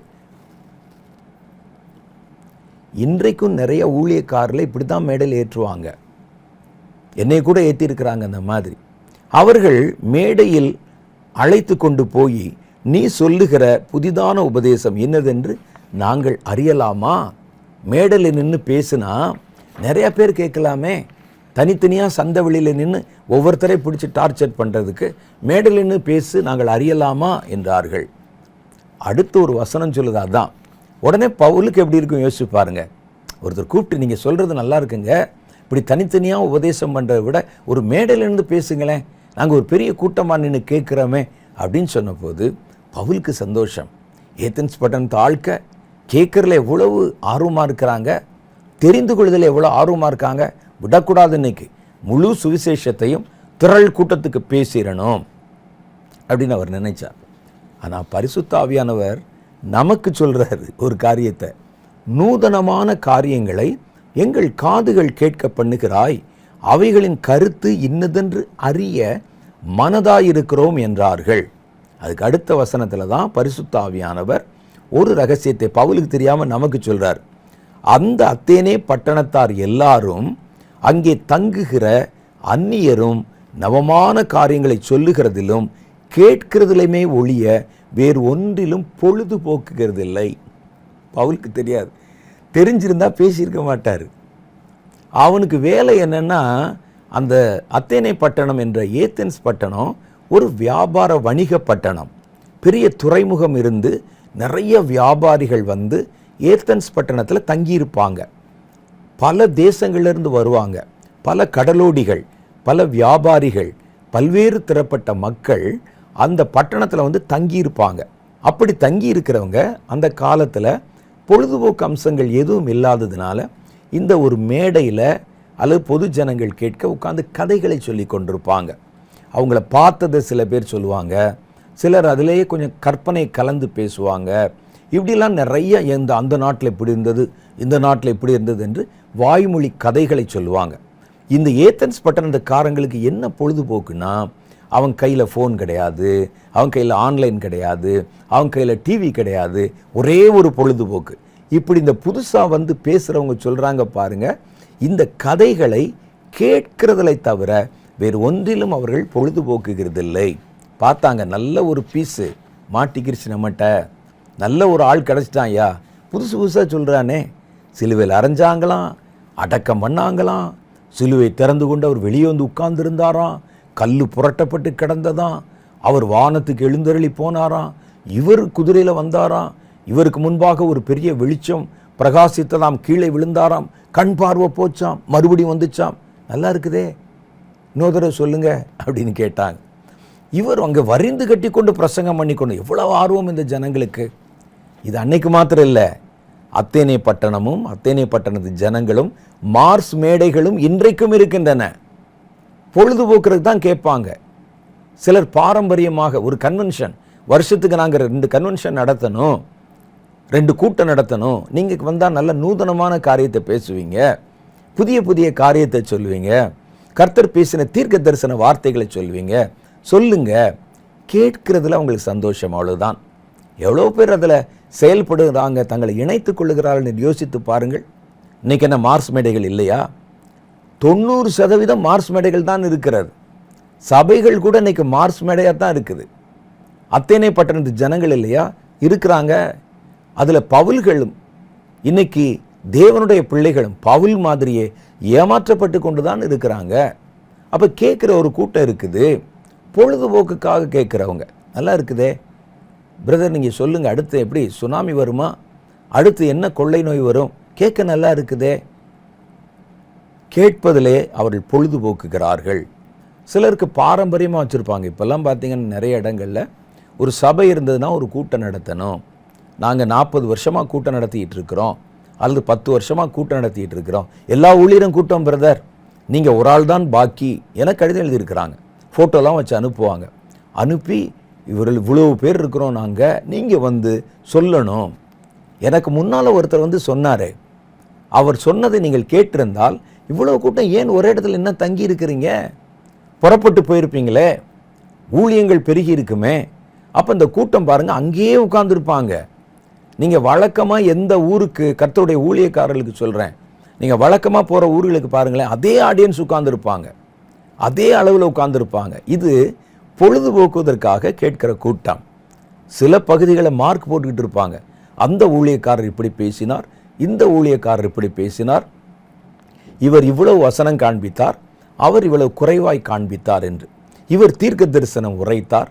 கேட்கிறதுல தான் சந்தோஷம். ஒரு ஆபத்தை குறித்து ஒரு தீர்க்க தரிசனம் உரைத்து அந்த தீர்க்க தரிசனம் நிறைவேறாமல் போயிடணும். நினிவே பட்டணம் கவிழ்த்தப்படும் என்று சொன்னால் அது கவிழ்க்கப்படக்கூடாது, நடக்கக்கூடாது. ஒரு கொள்ளை நோய் வருதுன்னு சொன்னால், கர்த்தர் 2015 கொள்ளை நோய் வரும் என்று சொன்னார். அதை நாங்கள் பப்ளிக்கில் சொன்னோம். எனக்கு நன்றாக ஞாபகம் இருக்கிறது. 2015 4 மாடியில் நடைபெற்ற ஒரு கூட்டத்தில் கர்த்தர் பேசினார், அது என்னென்ன நடக்கும் அப்படின்னு. இந்த கொள்ளை நோய் வந்தபோது நாங்கள் ஊழியர்கள் அமர்ந்து பேசி கொண்டிருந்த பொழுது சகோதரர் மோகன் சி லாசரஸ் ஐயா அவர்கள் என்கிட்ட சொன்னாங்க, கர்த்தர் இதை பற்றி ஏற்கனவே பேசியிருக்கிறாரு பிரதர், நம்ம ரெக்கார்ட் பண்ணி வச்சுருக்கோம். நான் மறந்துட்டேன், நான் அதை நம்ம ரெக்கார்ட் பண்ணி வச்சுருக்கிறோம். அதை எடுத்து போட்டு பார்த்தா அப்படியே இருக்குது அந்த கொரோனாவை பற்றி. அதற்கு பிறகு கொரோனா வந்த பிறகு இதில் எப்படி தப்பிக்கிறது, நம்ம விட்டுட்டோம் 2015 வந்ததை. அதை ஒரு ட்ராக்ஸாக அச்சடித்து எல்லா இடத்திலும் கொடுத்தோம். முதல் அலையிலே கொடுத்துட்டாங்க. அதை மறுபடியும் தேடி அதை டிரான்ஸ்கிரைப் பண்ணி அதை அச்சிட்டு ட்ராக்ஸ் ஆக்கி எல்லாரிடத்திலும் கொடுத்தாங்க. அது கர்த்தர் 2015 பேசின காரியம். 2019, 20 தான் அது வந்தது. 2020, 21, 22 வரைக்கும் அது தன்னுடைய வேலையை காட்டி சொன்னதெல்லாம் அப்படி நடந்துருச்சு. அப்போ இவ்வளோ பேருக்கு நம்ம சொன்னோமே, இவ்வளோ பேருக்கு அதை முதல் அலையிலே அச்சடித்து கொடுத்தோமே, ஏன் 2வது அலை வந்ததுன்னு கேட்டால், வாங்கினவர்களில் 90% பேர் அத்தேனே பட்டணத்து ஆட்கள் மாதிரி கேட்பாங்க, அடடா எவ்வளோ பிரம்மாண்டமாக இருக்குது, அதோடு தன்னை பொருத்தி கொள்ளவோ செயல்படவோ மாட்டாங்க. அதனால ஒரு குறிப்பிட்ட ஆடியன்ஸ் கூட்டம் ஆடியன்ஸாகவே உட்கார்ந்துருப்பாங்க. சிலர் மாத்திரம்தான் கொஞ்ச காலம் இங்கும் அங்கும் போய் வார்த்தைகளை கேட்டவங்க அடுத்து அவர்கள் கனி கொடுக்க ஆரம்பிச்சிருவாங்க. கேட்டதில் நீங்கள் நிலைச்சிருந்தா, பொழுதுபோக்காக கேட்குறவன் எப்போ அப்படி தான் இருப்பாங்க. சில இடங்களில் பாருங்கள், பாரம்பரியமாக கூட்டங்கள் நடத்துவாங்க. கூட்டம் நடத்துகிறவங்களும் அங்கேயே தான் இருப்பாங்க, அப்படியே இருப்பாங்க. கூட்டத்தில் கலந்து கொள்ளுகிறவங்களும் அப்படியே தான் இருப்பாங்க. ஊழியர்கள் மாத்திரம் மாறிக்கொண்டே இருப்பார்கள். அதெல்லாம் பார்க்குறோம். அதான் சொல்கிறேன், ஏத்தன்ஸ் மக்கள் இன்றைக்கும் இருக்கிறார்கள். மார்ஸ் மேடைகள் இன்றைக்கும் இருக்கின்றன. பவுல்கள் தான் மாறிக்கொண்டிருக்கிறாங்க என்பதை நீங்கள் விளங்கணும். அப்போ அவர்களில் ஒருவரை போல நீங்கள் இருக்கக்கூடாது. அவங்க கேட்குறதுனா பொழுதுபோக்குக்காக, ஒரு த்ரில்லிங்காக. இந்த செய்தி நல்லா இருக்குதே, இது ரொம்ப பயங்கரமாக இருக்குதே, அப்புறம் பிரதர் குதிரை வருமா, முதல் குதிரை என்ன கலரு, வெள்ளை கலரா, அது என்ன செய்யும், கேட்க நல்லா இருக்குதே. இதை நீங்கள் என்ன செய்யலாம், அதை அப்படியே ஒரு ஃபிலிம் மாதிரி ஆக்கி போட்டிங்கன்னா இன்னும் பரவசமாக இருக்குமே. எதுக்கு? பொழுது போகலை இருக்குது. நம்ம பேசுகிறது கேட்கணும். இன்னும் சில சொல்லுவாங்க, பிரதர் நீங்களாம் பேசும்போது, சில ஊழியக்காரர்கள் இடத்துல நீங்களாம் பேசும்போது அப்படியே படம் பார்த்த மாதிரி இருக்குது, அப்படியே தெரியுது எங்களுக்கு. ரைட்டு, தெரிந்ததில் நீங்கள் என்ன செஞ்சீங்க? அதை கேட்டிங்கன்னா இந்த அத்தேனே பட்டணத்து ஆட்கள் மாதிரி கேட்போம், செய்ய மாட்டோம். இவர்கள் நூதனமான காரியங்களை கேட்பதற்கும், ஒரே காரியத்தை அரைச்சமாவை திருப்பி திருப்பி அரைச்சா கேட்க மாட்டாங்க. நூதனமான காரியங்களை பேசணும், திடுக்கிடும் செய்திகளை சொல்லணும், புதிய கோணங்களில் ஊழியத்தை செய்யணும். அப்படி இருந்தால் அவங்க அதை உட்கார்ந்து பொழுதுபோக்குற கேட்குறவங்க, அது ஒரு கூட்டம் இருக்கிறாங்க. அடுத்து இன்னும் சிலர் பாருங்கள், கவனமில்லாமல் கேட்கிறவர்கள். ஏதோ கிறிஸ்தவர்களாய் பிறந்து விட்டோம், நம்முடைய சர்ச்சில் பாஸ்டர் வந்து பேசுகிறாரு, சபைக்கு போகணும், கவனம் இல்லாமல் கேட்பாங்க. ஏதோ வந்து விட்டோம், வந்ததுக்கு உட்காந்து கேட்டு போவோம், புரியுதோ புரியலையோ, நல்லா இருக்கோ நல்லா இல்லையோ, வந்துட்டோம். கவனம் இல்லாமல் கேட்பது. அவங்க மனசெல்லாம் வேறு பக்கம் ஓடிக்கிட்டு இருக்கோம். வீடு, நாளைக்கு என்ன செய்யணும், இதை பற்றி தான் ஓடிக்கொண்டிருக்கும். இவங்க என்னமோ சொல்கிறாங்க, போய் ஜஸ்ட் உட்காந்துட்டு வருவோம், அப்படி கவனம் இல்லாமல் கேட்குற சிலர் இருக்கிறார்கள். யாக்கோபின் புஸ்தகம் 1வது அதிகாரம் 22வது வசனத்திலிருந்து சில வசனங்கள் நமக்கு சொல்லுகிறதை பாருங்கள். அல்லாமலும் நீங்கள் உங்களை குறித்து வஞ்சியாதபடி திருவசனத்தை கேட்கிறவர்களாய் மாத்திரமல்ல, அதன்படி செய்கிறவர்களாகவும் இருங்கள். திருவசனத்தை கேட்கிறவங்களா மாத்திரம் இல்லை, அதுபடி செய்கிறவங்களா நீங்கள் இருக்கணும். எண்ணத்தினால் எனில் ஒருவன் திருவசனத்தை கேட்டும் அதன்படி செய்யாதவனானால் கண்ணாடியிலே தன் சுபாவ முகத்தை பார்க்கிற மனுஷனுக்கு ஒப்பாயிருப்பான். அவன் தன்னைத்தானே பார்த்து அவ்விடம் விட்டு போனவுடனே தன் சாயல் இன்னதென்பதை மறந்து விடுவான். சுயாதீன பிரமாணமாகிய பூரண பிரமாணத்தை உற்று பார்த்து அதிலே நிலைத்திருக்கிறவனே கேட்கிறதை மறக்காதிருக்கிறவனாய் அதற்கேற்ற கிரியைகளை செய்கிறவனாய் இருந்து தன் செய்கைகளில் பாக்கியமாயிருப்பான். அப்போ கேட்கிறத மறக்காமல் இருக்கணும்னா கேட்கிறத கவனித்து கேட்கணும். கேட்குற விஷயத்தில் அது ஒரு செய்தியாக இருக்கலாம், நீங்கள் தியானிக்கிற ஒரு தியானமாக இருக்கலாம், சபையிலே சொல்லப்படுகிற ஒரு காரியமாக இருக்கலாம். நீங்கள் எதை கேட்டாலும் கவனித்து கேட்டால் மறக்காது. கவனமில்லாமல் கேட்டிங்கன்னா மறந்துடும். ஏதோ ஒரு பக்கத்தில் கேட்போம், அந்த நேரத்துக்கு நல்லா இருக்க மாதிரி தெரியும். எப்படி இந்த பிரதர், ரொம்ப நல்லா இருந்தது, என்ன சொன்னாங்க நமக்கு புரியாது. நம்முடைய கவனமெல்லாம் வேறு பக்கத்தில் இருக்கும். வேறு புறத்தில் கவனம் வச்சிருக்கிறவங்க தான் மறதிக்கு அடிமைப்பட்டு விடுகிறார்கள், மறந்து போகிறவர்களாக இருக்கிறாங்க. எப்படி மறந்து போகிறாங்களாம்? கண்ணாடியில் முகத்தை பார்த்துட்டு நமக்கு எல்லார் முகமும் ஞாபகம் இருக்கும், நம்முடைய முகம் ஞாபகம் இருக்காது. கண்ணாடியிலே நம்முடைய முகத்தை பார்த்துட்டு கண்ணாடியை விட்டு போன உடனே உங்கள் தோற்றம் இன்னதென்று நீங்கள் மறந்து விடுவீர்கள். நம்ம இப்படி தான் இருப்போம் என்று நீங்களாக ஒரு கற்பனை வைத்து கொண்டு தான் நம்ம நடமாடி கொண்டிருப்போம். வேதம் அதைத்தான் சொல்லுகிறது. அது மாதிரி பார்க்கும்போது அவனுக்கு நல்லா இருக்கும், கேட்கும்போது நல்லா இருக்கும், அவ்விடம் விட்டு அகன்ற உடனே அதை மறந்து போய் விடுகிறார்கள். அப்படி மறந்துட்டா அவன் எப்படி அந்த காரியத்தில் நிலை கொண்டிருப்பான் என்று கேட்குறாங்க. அப்போ சிலர் பொழுதுபோக்குக்காக கேட்குறாங்க, சிலர் தெரிந்து கொள்ள வேண்டும் என்று கேட்குறாங்க, சிலர் கவனம் இல்லாமல் கேட்குறாங்க. கர்த்தர் சொல்கிறாரு, நீங்கள் கேட்கிற விதம் இதில் எதில் வருது அப்படின்னு பாருங்க. கர்த்தர் நாம் எப்படி கேட்க வேண்டும் என்று விரும்புகிறார் என்றால் கவனித்து கேட்கணும். அதை செயல்படுத்துவதற்காக கேட்கணும். சொல்லுங்க, நான் செய்ய போறேன், செய்யறதுக்காக கேட்கணும். பொழுது போகிறதுக்காக கேட்பதோ, கவனம் இல்லாமல் கேட்பதோ, சும்மா தெரிந்து கொள்ளலாம், என் ஞானத்தை பெருக்கிக் கொள்ளலாம் என்பதற்காக கேட்பதோ வேதத்தை பொறுத்தளவில் சரியான கேள்வி அல்ல. வேதத்தில் கர்த்தருடைய காரியத்தை கேட்கறதுல நம்ம கவனமாக இருந்து சொல்லப்படுகிறவர்களை மறக்காம வச்சு அதன்படி செய்யும்படிக்கு நம்ம கேட்கணும். அப்படி கேட்டால்தான் அது நம்முடைய வாழ்க்கையில் பயன் கொடுக்கும், கனி கொடுக்கும். அந்த நீங்கள் கேட்ட காரியத்தோட உங்களை இணைத்து கொள்ளணும், தான் முக்கியம். கேட்ட காரியம் தனியாகவும் நீங்கள் தனியாகவும் இருந்தால் அந்த காரியத்தினாலே பயன் இல்லாமல் போய்விடும். அப்போ கேட்கறதுக்கு காதுள்ளவன் கேட்க கடவன். இதைத்தான் கர்த்தர் சொல்றாரு. நீங்கள் எதை கேட்கிறீர்களோ அதை எப்படி கேட்குறீங்கிறத கவனித்து பாருங்க. நீங்கள் ஆரோக்கியமாய் கேட்கிறவர்களாக இருந்தால் நீங்கள் கேட்கிறதை நடைமுறைப்படுத்துவதற்காக கேளுங்கள். அதை திருவள்ளுவர் கூட சொல்லியிருப்பார் பாருங்க, கற்க கசடர கற்றவை கற்ற பின் நிற்க அதற்கு தக. ஒரு பொருளை படித்தா, ஒரு காரியத்தை படித்தா அதில் கொஞ்சம் கூட பிழையில்லாத அளவுக்கு தெளிவாக படிச்சிருங்க. படிச்சுட்டு என்ன படிச்சியோ அதன்படி நட அப்படின்னு சொல்கிறார். அதுதான் இங்கே சொல்கிறாங்க.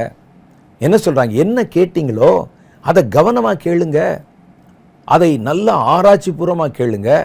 கேட்டதோடு விட்டுறாதீங்க, அதன்படி நடவுங்கள், அதன்படி அதை உங்கள் வாழ்க்கையில் அபியாசப்படுத்துங்கள். அது உங்களுக்கு என்ன கட்டளை எடுக்கிறதோ அதை செய்யுங்க. இதுதான் கர்த்தருடைய வேதம் சொல்லுகிறது. சரி, நம்ம எதெல்லாம் கவனிக்கணும், என்னென்ன காரியங்களெல்லாம் கவனிக்கணும்? தேவனுக்கு எடுத்த காரியத்தில் வேதம் சொல்லுது பாருங்கள். எபிரேயருக்கு எழுதின நிருபம் 2வது அதிகாரம் 1வது வசனம் சொல்லுது, கர்த்தருடைய பிள்ளைகள் கவனிப்பதற்கான காரியங்கள் என்ன? எபிரேயர் 2:1. ஆகையால் நாம் கேட்டவைகளை விட்டு விலகாதபடி அவைகளை மிகுந்த ஜாக்கிரதையாய் கவனிக்க வேண்டும். அப்ப கேட்கிறத ஜாக்கிரதையாய் கவனித்து கேட்காவிட்டால் அவன் கேட்டதை விட்டு விடுவான் என்பதுதான் இதனுடைய இன்னொரு அர்த்தம். இது என்ன அவர் சொல்ற அந்த வெர்ஷனுடைய பொருள், நீங்கள் கேட்டவைகளை விட்டு விலகாதிருக்க வேண்டுமானால், விட்டு விலகாதபடிக்கு அவைகளை மிகுந்த ஜாக்கிரதையாய் கவனிக்க வேண்டும். கேட்கிறது பார்க்கிறது என்பது வேறு, கவனிக்கிறது என்பது வேறு. கவனிக்கிறது நான் நுணுக்கமா அவைகளை புரிந்து கொள்ள முற்பட்டு ஆராய்ந்து அவைகளை அறிவது. அப்ப நாம் கேட்கிறவைகளை விட்டு விலகாதபடிக்கு அவைகளை நீங்கள் மிகுந்த ஜாக்கிரதையாய் கவனிக்க வேண்டும். ஏனெனில் தேவ தூதர் மூலமாய் சொல்லப்பட்ட வசனத்துக்கு விரோதமாய் எந்த செய்கைக்கும் கீழ்ப்படியாமைக்கும் நீதியான தண்டனை வரத்தக்கதாக அவருடைய வசனம் உறுதிப்படுத்தப்பட்டிருக்க, முதலாவது கர்த்தர் மூலமாய் அறிவிக்கப்பட்டு பின்பு அவரிடத்திலே கேட்டவர்களாலே நமக்கு உறுதியாக்கப்பட்டதும், அடையாளங்களினாலும் அற்புதங்களினாலும் பலவிதமான பலத்த செய்கைகளினாலும் தம்முடைய சித்தத்தின்படி பகிர்ந்து கொடுத்த பரிசுத்த ஆவியின் வரங்களினாலும் தேவன் தாமே சாட்சி கொடுத்ததுமாயிருக்கிற இவ்வளவு பெரிதான ரட்சிப்பை குறித்து கவலையற்றிருப்போமானால். அப்ப எதை கவனிக்கணும்? கர்த்தருடைய சத்தியத்தை கவனிக்கணும், கர்த்தருடைய வசனத்தை கவனிக்கணும். அந்த வசனம் பல சாட்சிகளாக உறுதிப்படுத்தப்பட்டிருக்கிறது, கர்த்தருடைய அபிஷேகத்தினால முத்திரையிடப்பட்டிருக்கிறது. அதிலே நமக்கு நித்திய ஜீவன் உண்டாயிருக்கிறது. அதிலே இனி வருகிற நித்திய தண்டனைகளில் தப்பித்துக் கொள்கிற மார்க்கம் சொல்லப்பட்டிருக்கிறது. அதனால அவர் சொல்றாரு, நீங்க அதை சர்வ ஜாக்கிரதையாக கவனிக்கணும். உங்களுக்கு இதை பற்றி எடுத்து போதிச்சாங்களே, அவங்க கர்த்தரிடத்துல இதே போலதான் கவனிச்சு கேட்டாங்க. கர்த்தர் சொன்னதை சர்வ ஜாக்கிரதையாய் கவனித்து கேட்டார்கள். அப்போ முதல்ல நம்ம சத்தியத்தை கவனித்து கேட்கணும். கர்த்தருடைய ரட்சிப்புன்னு இந்த இடத்துல போட்டிருக்கு. அந்த ரட்சிப்பு என்பதுதான் சத்தியத்தினுடைய உச்சம். தேவனுடைய சத்தியத்தின் உபதேசத்தின் உச்சம் என்பது மனிதனுடைய ரட்சிப்பு பற்றியது. வேதம் பாருங்க, இந்த ரட்சிப்பை சுற்றி சுற்றி தான் எழுதப்பட்டிருக்கும். அந்த ரட்சிப்பு தான் பிரதானமான உபதேசம். அப்போ தேவனுடைய சத்தியத்தை அறிகிறதுல நீங்கள் கவனம் உள்ளவர்களாக கேட்கணும். ஏனோ தானோன்னு கேட்கக்கூடாது. சத்தியத்தை அறிகிற அறிவினாலே நிறைந்திருக்கணும். சத்தியத்தை நமக்கு அறிவிக்கத்தான் பரிசுத்த ஆவியானவர் நமக்குள்ளே கொடுக்கப்பட்டிருக்கிறார். சத்தியத்தை அறிவீர்கள், சத்தியம் உங்களை விடுதலையாக்கும். சத்தியம் சும்மா விடுதலையாக்காது, அறிந்து கொள்ளப்பட்ட சத்தியம்தான் விடுதலையாக்கும். சும்மா வெறும் சத்தியத்தை வச்சுருந்தா எப்படி போகும்? சில ஆட்களை பாருங்கள், பைபிளை வச்சுக்கிட்டே பேய் ஓட்டிக்கிட்டு இருப்பாங்க. பைபிளை வச்சுக்கிட்டு இதில் இருக்கிற ஆசீர்வாதமெல்லாம் தலையில் இறங்குவதாக அப்படின்னு தலையில் பைபிள் வச்சு ஜெபம் பண்ணுவாங்க. சத்தியம் இல்லை, அறிந்திருக்கிற சத்தியம். சத்தியத்தை அறிவீர்கள், சத்தியம் உங்களை விடுதலையாக்கும். சத்தியத்தை அறிந்தால் அந்த அறிந்து கொண்ட சத்தியம்தான் ஒருவனை விடுதலையாக்கும், குணமாக்கும், ரட்சிப்பின் சந்தோஷத்தை தரும், அவனுக்கு கர்த்தர் கொடுத்திருக்கிற எல்லா நன்மைகளையும் பெற்றுக்கொள்ள உதவி செய்யும்.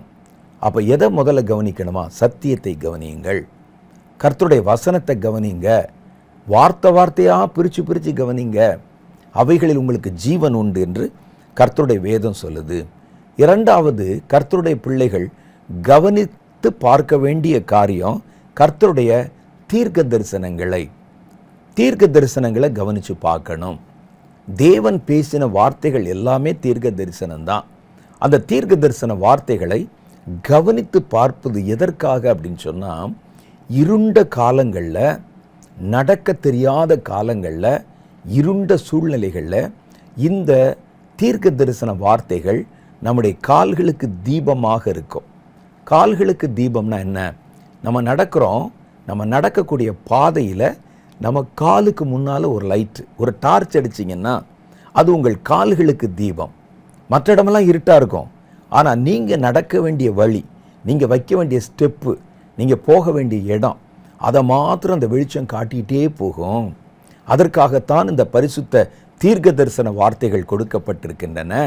அந்த தீர்க்க தரிசன வார்த்தைகளை கவனித்து பார்க்கணும். சும்மா படிக்கிறது இல்லை, தீர்க்க தரிசன வார்த்தைகளை எழுதி ஒட்டி வைக்கிறது இல்லை, பிரமிக்கிறது இல்லை, அவைகளை கவனித்து உற்று நோக்கணும் அப்படின்னு வேதம் சொல்லுது. 2 பேதுருவின் புஸ்தகம் 1வது அதிகாரம் 19வது வாக்கியத்தில் பாருங்களேன், அதிக உறுதியான தீர்க்க தரிசன வசனமும் நமக்கு உண்டு. உண்மையான தீர்க்க தரிசனம் இருக்கு பாருங்க, கர்த்தருடைய வாயிலிருந்து புறப்பட்ட தீர்க்க தரிசன வார்த்தைகள், கலப்பில்லாத வார்த்தைகள், அவைகள் உறுதியான வார்த்தைகளாக இருக்குமா? ஏன்னா அது தேவனுடைய வார்த்தை. தேவனுடைய ஒரு வார்த்தை உண்டாக்கின உலகமே இத்தனை வருடமாக உறுதியாக நின்று கொண்டிருக்கிறதே. வானத்தில் சூரியர்கள், சந்திரன் போன்ற நட்சத்திரங்கள் எல்லாம் வார்த்தையினால் உருவாக்கப்பட்டது. இவ்வளோ உறுதியாக இவ்வளோ வருஷமாக நின்றுட்டு இருக்குதே. அப்போ இவைகளை உண்டாக்கின வார்த்தை எப்படி இருக்கும்? அந்த வார்த்தை உறுதியான வார்த்தை. அது சொன்னது தான். கர்த்தர் சொல்ல ஆகும், அவர் கட்டளையிட நிற்கும். அந்த வார்த்தையுடைய உறுதித்தன்மை, நடந்தாலும் நடக்கலாம், நடக்காவிட்டாலும் போகலாம் என்கிற ஆருட வார்த்தைகள் அல்ல. அவைகள் உறுதியும் நிலைக்கிறதுமான வார்த்தைகள். எப்படி நிலைக்குமா? வானமும் பூமியும் கூட ஒளிந்து போகும், என் வாயிலிருந்து புறப்பட்ட வார்த்தை ஒளிந்து போகிறதில்லைன்னு கர்த்தர் சொல்கிறார். அதுதான் இங்கே சொல்கிறாங்க. அவர் என்ன சொல்கிறாருன்னா, அதிக உறுதியான தீர்க்க தரிசன வசனம் நமக்கு உண்டு. அப்போ முதல்ல நீங்கள் தீர்க்க தரிசனங்களை நம்புங்க, வேதத்தில் இருக்கிற தீர்க்க தரிசனங்களை நம்புங்க. சோதித்து பார்த்து அது நன்மையான தீர்க்க தரிசனம் என்று தெரிந்தால் நீங்கள் அதை நம்புங்கள்.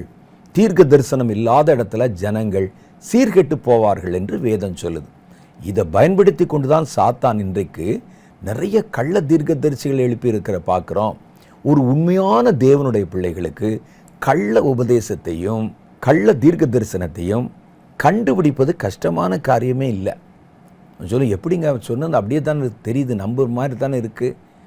கொஞ்ச நேரம் அந்நிய பாஷை பேசுகிறாரு, திடீர்னு சத்தத்தை உயர்த்துறாரு, கண்ணை உருட்டி பார்க்குறாரு, அப்புறம் பேசுகிறாரு, இப்படிலாம் வருதே, எங்களுக்கு நம்புகிற மாதிரி தானே இருக்குது அப்படின்னு. வேதம் நமக்கு ஒரு காரியத்தை சொல்லுகிறது. நீங்கள் சரியாக இருந்தால் உங்களை யாரும் ஏமாற்ற முடியாது. கர்த்தருடைய பிள்ளைகள் தன்னுடைய காரியத்தில் சரியாக இருந்து கர்த்தரை பின்பற்றுகிறவர்களாக இருந்தால் அவர்கள் சுலபமாக கள்ள வார்த்தைகளை, கள்ள தீர்க்க தரிசனங்களை கண்டுபிடிச்சிருவாங்க. இதுக்கு வசனம் எங்கே இருக்குது தெரியுமா? என் ஆடுகள் என்னை அறிந்தும் என்னால் அறியப்பட்டும் இருக்கின்றன. என் ஆடுகள் என் சத்தத்தை அறிந்திருக்கின்றன. அவைகள் அந்நியனுடைய சத்தத்தை அறிந்திருக்கவில்லை. ஆகவே அவைகள் அந்நியருடைய சத்தத்துக்கு செவி கொடாது என்று கர்த்தர் சொல்லியிருக்கிறார். நீங்கள் ஒன்றும் செய்ய வேண்டியதில்லை. இந்த வசனம், வார்த்தை இதெல்லாம் கரெக்டாக நீங்கள் பார்க்க வேண்டியதில்லை. நீங்கள் மாத்திரம் கர்த்தருடைய கைக்குட்பட்ட ஆடாக நீங்கள் இருந்து பாருங்க. கர்த்தரை உங்கள் மேய்ப்பராக வைத்து கொண்டு பாருங்க. அவரை மிஞ்சி போகிற ஆடு இல்லை, அல்லது பின்னால பின்தங்கி விடாகிற ஆடாகவும் இல்லை. மேய்ப்பனுக்கு பின்னாக நடந்து போகிற பின்பற்றுகிறவராக நீங்கள் இருந்து பாருங்களேன். உங்களை யாரும் ஏமாற்ற முடியாது. 1,00,000 பேர் இருந்தாலும் அதில் கர்த்தருடைய சத்தம் என்னது என்பதை உங்களுக்கு தெளிவாய் தெரிந்து கொள்ள முடியும். நான் பார்த்துருக்கிறேன், எங்கள் ஊர் பக்கத்தில் நிறைய கிராமங்கள் இருக்கிறது. ஒரு அருமையான தகப்பனார், அவருடைய மகன் என் கூட படித்தவர், ஒரே ஒரு பையன். அவருக்கு திருமணமாகி பல வருடங்களுக்கு பிறகு இவர் பிறந்தார். இந்த பையன் எங்கெங்கேயோ போய் அலைஞ்சு, கர்த்தரை அறியாத ஒரு குடும்பம்தான், பல இடங்களில் போய் அலைந்து 25 வருஷத்துக்கு பிறகு இவர் பிறந்தார். அதனால் செல்லமோ செல்லம். இவரும் அதே மாதிரி தான், அப்பா அப்பான்னு அப்பா இல்லாமல் இருக்க மாட்டார். என் கிளாஸ்மேட் அவர். அவர்களுடைய ஊர் நான் இருக்கிற ராமநாதபுரத்திலிருந்து பக்கத்தில் இருக்கிற ஒரு சிற்றூர். ஒரு முறை அவர் ஹாஸ்டலில் தங்கி ராமநாதபுரத்தில் படித்து கொண்டிருக்கிறார். நானும் அவரோட படிச்சுக்கிட்டு இருக்கிறேன். ஒரு முறை அவர் பஸ்ஸுக்கு போகிறதுக்கு புறப்படுறார். அன்னைக்கு ஏதோ ஒரு ஃபெஸ்டிவல் டைம். பஸ் இருக்கிற இடத்துல அவ்வளோ கூட்டம், ஒரே சத்தம், விடாத, பிடி, ஏறு, சீட்டை போடு, துண்டை போடுன்னு கத்திட்டு இருக்கிறாங்க கூட்டம். நான் என்னுடைய நண்பரோடு போய் அவரை பஸ்ஸில் அனுப்பிட்டு வீட்டுக்கு போகலாம் அப்படின்னு நானும் அங்கே போயிருக்கிறேன். கூட்ட நெரிசல், நான் எப்படியாவது போயிடுறேன் அப்படின்னு சொல்லி அவர் உள்ளே போகிறார். போகும்போது திடீர்னு அங்கேருந்து திரும்பி வந்தார். என்ன அப்படின்னு கேட்டேன். எங்கள் அப்பா கூப்பிட்றாருன்னு சொன்னார். நான் சொன்னேன், இவ்வளோ பெரிய கூட்டத்தில் உங்கள் அப்பா எங்கெங்கே கூப்பிட்றாரு, உங்கள் அப்பா இங்கே எங்கே இருக்கிறாரு அப்படின்னு கேட்டேன். அவ்வளோ கூட்டம். இல்லை எங்கள் அப்பா கூப்பிட்டாரு, நான் வந்தேன், அதுக்கு நாள் தான் சொல்லி பார்த்தா உண்மையிலே உங்கள் அப்பா நின்றுட்டு இருக்கிறாரு அங்கே. எனக்கு ஆச்சரியம், இவ்வளோ சத்தத்தில், இவ்வளோ கூட்டத்தில் யாரோ ஒருத்தர் தம்பி அப்படின்னு கூப்பிட்டா உங்களை தான் கூப்பிட்றாரு, உங்கள் அப்பா சத்தம்னு எப்படி தெரியும்னு கேட்டேன். அதுக்கு அவர் என்ன சொன்னார் தெரியுமா? அது எங்கள் அப்பா சத்தம் என்றார். அதே தான் இன்றைக்கு நம்முடைய வாழ்க்கையில், நம்முடைய காரியத்தில் கர்த்தர் உங்கள் மேய்ப்பராக இருந்தார், நீங்கள் தாழ்ச்சி அடைவதில்லை. கர்த்தர் அதனால தான் சொல்றார், என் ஆடுகள் என் சத்தத்தை அறிந்திருக்கும், நானும் அவைகளை அறிந்திருக்கிறேன். நீங்க கண்ட ஆட்களை பின்பற்றி, கண்ட காரியங்களை பின்பற்றி, ஒரு நேரம் கர்த்தருடைய பிள்ளை, ஒரு நேரம் சாத்தானுக்கு சேவகம், ஒரு நேரம் நம்முடைய சுய மாம்சத்துக்கு சேவகம் இருந்தால் நமக்கு எப்படி கர்த்தருடைய சத்தம் புலப்படும்? 1,00,000 பேர் பேசினாலும், கர்த்தரை போலவே மிமிக்ரி பண்ணாலும், அவருடைய சத்தம் என்னதென்று என் ஆடுகள் அறிந்து கொள்ளும். என் ஆடுகள் என் சப்தத்துக்கு செவி கொடுக்கும், அவைகளின் சப்தத்தை அறிந்திருக்கிறது என்று கர்த்தர் சொல்றாரு. அப்போ அதை அறிந்து கொள்ளனா நீங்க முதல்ல சரியா இருந்துட்டீங்கன்னா, எவ்வளவு பேர் நயமாய் பேசினாலும், கள்ள தீர்க்க தரிசன வார்த்தைகள் புலப்பட்டாலும், கள்ள உபதேசங்கள் வந்தாலும் கரெக்டாக உங்களுக்கு தெரிஞ்சிடும், இது கள்ள உபதேசம், இது கர்த்தருடைய வார்த்தை இல்லையே, இது தேவனுடைய சத்தம். பாருங்கள், ஏரோது அங்கே நின்று பிரசங்கம் பண்ணிட்டு இருக்கிறான். கூட்டத்தில் இருக்கிற ஜனங்கள் கண்டுபிடிச்சிட்டாங்க, இது ஏரோதின் சத்தம் அல்ல, கர்த்தருடைய சத்தம் என்று, இது தேவ சத்தம் என்றார்கள். அப்ப அதிக உறுதியான தேவனுடைய வசனம் நமக்கு உண்டு. அந்த தீர்க்க தரிசனங்களை நீங்க நம்பணும், விசுவாசிக்கணும், பின்பற்றணும் என்று கர்த்தருடைய வேதம் விரும்புகிறது. எதுக்கு அந்த தீர்க்க தரிசன வசனம்னா, பொழுது விடிந்து விடிவெள்ளி உங்கள் இருதயங்களில் உதிக்கும் அளவும் இருளுள்ள ஸ்தலத்தில் பிரகாசிக்கிற விளக்கை போன்ற அந்த தீர்க்க தரிசன வசனங்களை கவனித்திருப்பது நலமாயிருக்கும். வாழ்க்கையில் இருள் சூழும்போது, அல்லது ஒரு இருண்ட காலங்களுக்குள் போகும்போது, நம்மை சுற்றிலும் இருக்கிற நம்பிக்கையெல்லாம் அணைந்து போகும்போது, இந்த தீர்க்க தரிசன வார்த்தைகள் உங்களுடைய கால்களுக்கு தீபமாயிருந்து உங்களை நடத்தணும். அதுக்கு நம்ம என்ன செய்யணும்னா, இந்த தீர்க்க தரிசன வார்த்தைகளை கவனித்து பார்க்கணும். மேலோட்டமாக படிக்கிறது இல்லை, தீர்க்க தரிசன வார்த்தைகளை கவனித்து பார்க்கணும். அது இருண்ட நேரங்களில் உங்களை வழிநடத்தும் விளக்கை போல இருக்கும் என்று அங்கே நமக்கு சொல்லப்பட்டிருக்கிறது. வேதத்தில் உள்ள எந்த தீர்க்க தரிசனமும் சுய தோற்றமான பொருளை உடையதாயிராதென்று நீங்கள் முந்தி அறிய வேண்டியது அப்படின்னு சொல்லுகிறார். அடுத்து கர்த்தர் நமக்கு காட்டுகிற தரிசனங்களை கவனித்து பார்க்கணும். அப்போஸ்தலருடைய புஸ்தகம் 11வது அதிகாரம் 6வது வசனத்தில் ஒரு சம்பவம் சொல்லப்பட்டிருக்கிறது. நான் யோப்பா பட்டணத்தில் ஜெபம் செய்து கொண்டிருந்த போது ஞான திருஷ்டி அடைந்து ஒரு தரிசனத்தை கண்டேன்.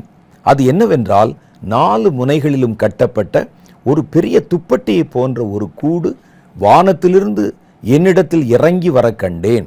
அதை நான் உற்று பார்த்து கவனிக்கிற போது, பார்த்தீங்களா, ஒரு விஷன் பார்த்தா கூட நீங்கள் அதை உற்று பார்த்து கவனிக்கணும். நிறைய பேருடைய ப்ராப்ளம் என்னன்னு கேட்டால், ஒரு கனவு பார்ப்பாங்க, பிசுறு பிசுறாக ஞாபகம் இருக்கும். ஒரு தரிசனம் பார்ப்பாங்க, பிசுறு பிசுறாய்த்தான் அது அவர்களுக்கு புலப்படும். அவங்க ஞாபகத்தில் அது உள்ளே போகாது. அப்புறம் சொல்லுவாங்க, ஒரு இடத்துல நான் நிற்கிற மாதிரி தெரிஞ்சது, ஒரு பாதை போகிற மாதிரி தெரிந்தது, அந்த பாதை வலது பக்கமோ இடது பக்கமோ எங்கேயோ போகிற மாதிரி இருக்குது, ஒரு ரதம் மாதிரி ஒன்று தெரிஞ்சது, அதில் குதிரைகள் தான் என்று நினைக்கிறேன், அப்படி இருந்தது. ஒரு தரிசனம் வரும்போது அதை உற்று பார்க்கணும். கர்த்தர் ஒரு காரியத்தை காட்டும்போது உற்று பார்க்கணும். அப்படி உற்று பார்க்கிறவர்கள் தான் அதனுடைய பொருளை விளங்கி கொள்ள முடியும். அதில் என்ன சொல்லப்படுகிறது என்பதை புரிந்து கொள்ள முடியும். தரிசனங்களை கவனித்து பார்க்கணும், உற்று பார்க்கணும் என்று போட்டிருக்கு. அடுத்து ஒரு காரியம் சொல்கிறாங்க. இந்த தரிசனங்களை உற்று பார்க்குற பற்றி நான் நிறைய செய்தி சொல்லியிருக்கிறேன். கர்த்தர் நம்ம கொடுக்கறதுல ஒவ்வொரு விஷயத்தையும் ஒவ்வொன்றுக்கும் பொருள் உண்டு. தரிசனத்தில் உலகத்தில் நீங்கள் பார்க்குறதுக்கு எல்லாத்துக்கும் அர்த்தம் இருக்காது. ஆனால் தரிசனத்தில் உங்களுக்கு காட்டுகிற எல்லாவற்றுக்கும் பொருள் இருக்கும். அதனால தான் தரிசனங்களை உற்று பார்க்கணும் அப்படின்னு வேதம் சொல்லுது. அடுத்து ஒரு முக்கியமான காரியம் சொல்கிறாரு பாருங்க. இது நிறைய பேர் செய்கிறதே இல்லை. உங்களை சுற்றிலும் ஒருவரை ஒருவர் நன்மை செய்யும்படி கவனித்து பாருங்கள். உங்கள் பக்கத்தில் சபையார் இருக்கிறாங்களே, உங்கள் பக்கத்தில் அயலார் இருக்கிறாங்களே, அவங்கள கவனித்து பாருங்க. எதுக்கு கவனித்து பார்க்கணுன்னா, நன்மை செய்வதற்காக. அவனுக்கு ஏதாவது நீட் இருக்குதா, தேவை இருக்குதா, பிரச்சனை இருக்குதா, நான் என்ன விதத்தில் அவனுக்கு உதவி செய்ய முடியும் என்பதற்காக நீங்கள் அவங்கள கவனித்து பார்க்கணும். இது ஒரு ஆரோக்கியமான கவனிப்பு. சும்மா பார்க்குறதில்ல, ஐயோ ஏழைகள், ஐயோ பிச்சைக்காரர்கள், ஐயோ அவன் சட்டையை பாரு, அப்படி பார்க்குறதில்ல. ஒருவருக்கு உதவி செய்யும்படி நீங்கள் ஒருவரை ஒருவர் கவனித்து பாருங்கள். இது யாருக்கு சொல்லப்படுது? முதல்ல சபைக்குள்ளே கவனித்து பாருங்க. நீங்கள் போகிற சர்ச்சு பெரிய சர்ச்சாக இருக்கும், அந்த சபையிலே ஏழைகள் வருவாங்க, கவனித்து பாருங்க. ஐஸ்வர்யவான்கள் இருப்பாங்க, பிரச்சனையில் இருக்கிறவங்க இருப்பாங்க. நாம் யாரையும் கவனிப்பதில்லை. இப்போது இருக்கிற அவசர காலத்துல எல்லாம் பார்த்தீங்கன்னா யாரும் யாரையும் கவனிப்பதே இல்லை. நேராக வருவாங்க. இப்போ பைபிள் கூட கொண்டு வரதில்லை, எல்லாமே அவங்க அந்த டேப்ஸ்லேயே பயன்படுத்தி கொள்வார்கள். மொபைல் ஃபோன் எடுத்துகிட்டு வருவாங்க, நேராக வருவாங்க, வந்தோடனே நேராக மேடையை பார்ப்பாங்க, பிரசங்கத்தில் என்ன சொல்கிறாருன்னு சொல்லி அந்த வசனத்தை ஸ்க்ரோல் பண்ணி பார்ப்பாங்க. பார்த்துட்டு முடித்த உடனே காரை எடுத்துக்கொண்டு, டூ வீலரை எடுத்துக்கொண்டு எப்படியாவது வேகமாக அந்த இடத்த விட்டு போயிடுவாங்க. கர்த்தர் அதற்காக உங்களை சபைக்கு அழைத்து வரவில்லை. சபை என்பது ஒரு மேடை புரோகிராம் அல்ல. சபை என்பது தேவனுடைய பிள்ளைகள் ஒன்றித்து குழுமி இருக்கிற ஒரு கூட்டம், ஒரு குடும்பம். அதில் ஒவ்வொருவருக்கும் ஒரு பிரச்சனை உள்ளவங்க இருப்பாங்க, எளியவர்கள் இருப்பாங்க, பிரச்சனையில் இருக்கிறவங்க இருப்பாங்க, சிலர் அழுது கொண்டிருப்பாங்க. அவங்களுக்கு ஆறுதல் சொல்லவோ ஆலோசனை சொல்லவோ கை தூக்கி விடவோ யாரும் இல்லாமல் இருப்பாங்க. நாம் நினைப்போம் இதெல்லாம் பாஸ்டர் வேலை. வேதம் சொல்லுது பாஸ்டர் வேலை மாத்திரம் இல்லை, உங்களுக்கும் அந்த வேலை கொடுக்கப்பட்டிருக்கிறது. நீங்கள் ஒருவரை ஒருவர் கவனித்து பார்க்கணும். யாரை பக்கத்தில், கிறிஸ்தவரில் மாத்திரம் இல்லை, சபையாரை மாத்திரம் இல்லை, முதல்ல சபையாரில் அதை ஆரம்பிங்க. உங்களை சுற்றி இருக்கிற எல்லாருமே பெரிய ஐஸ்வர்யத்தில் இருக்கிறவங்களா? சில சபைகள்லாம் நாங்கள் பார்க்குறோம், 20,000 பேர் 25,000 பேர். யாரை கவனிக்க முடியும்?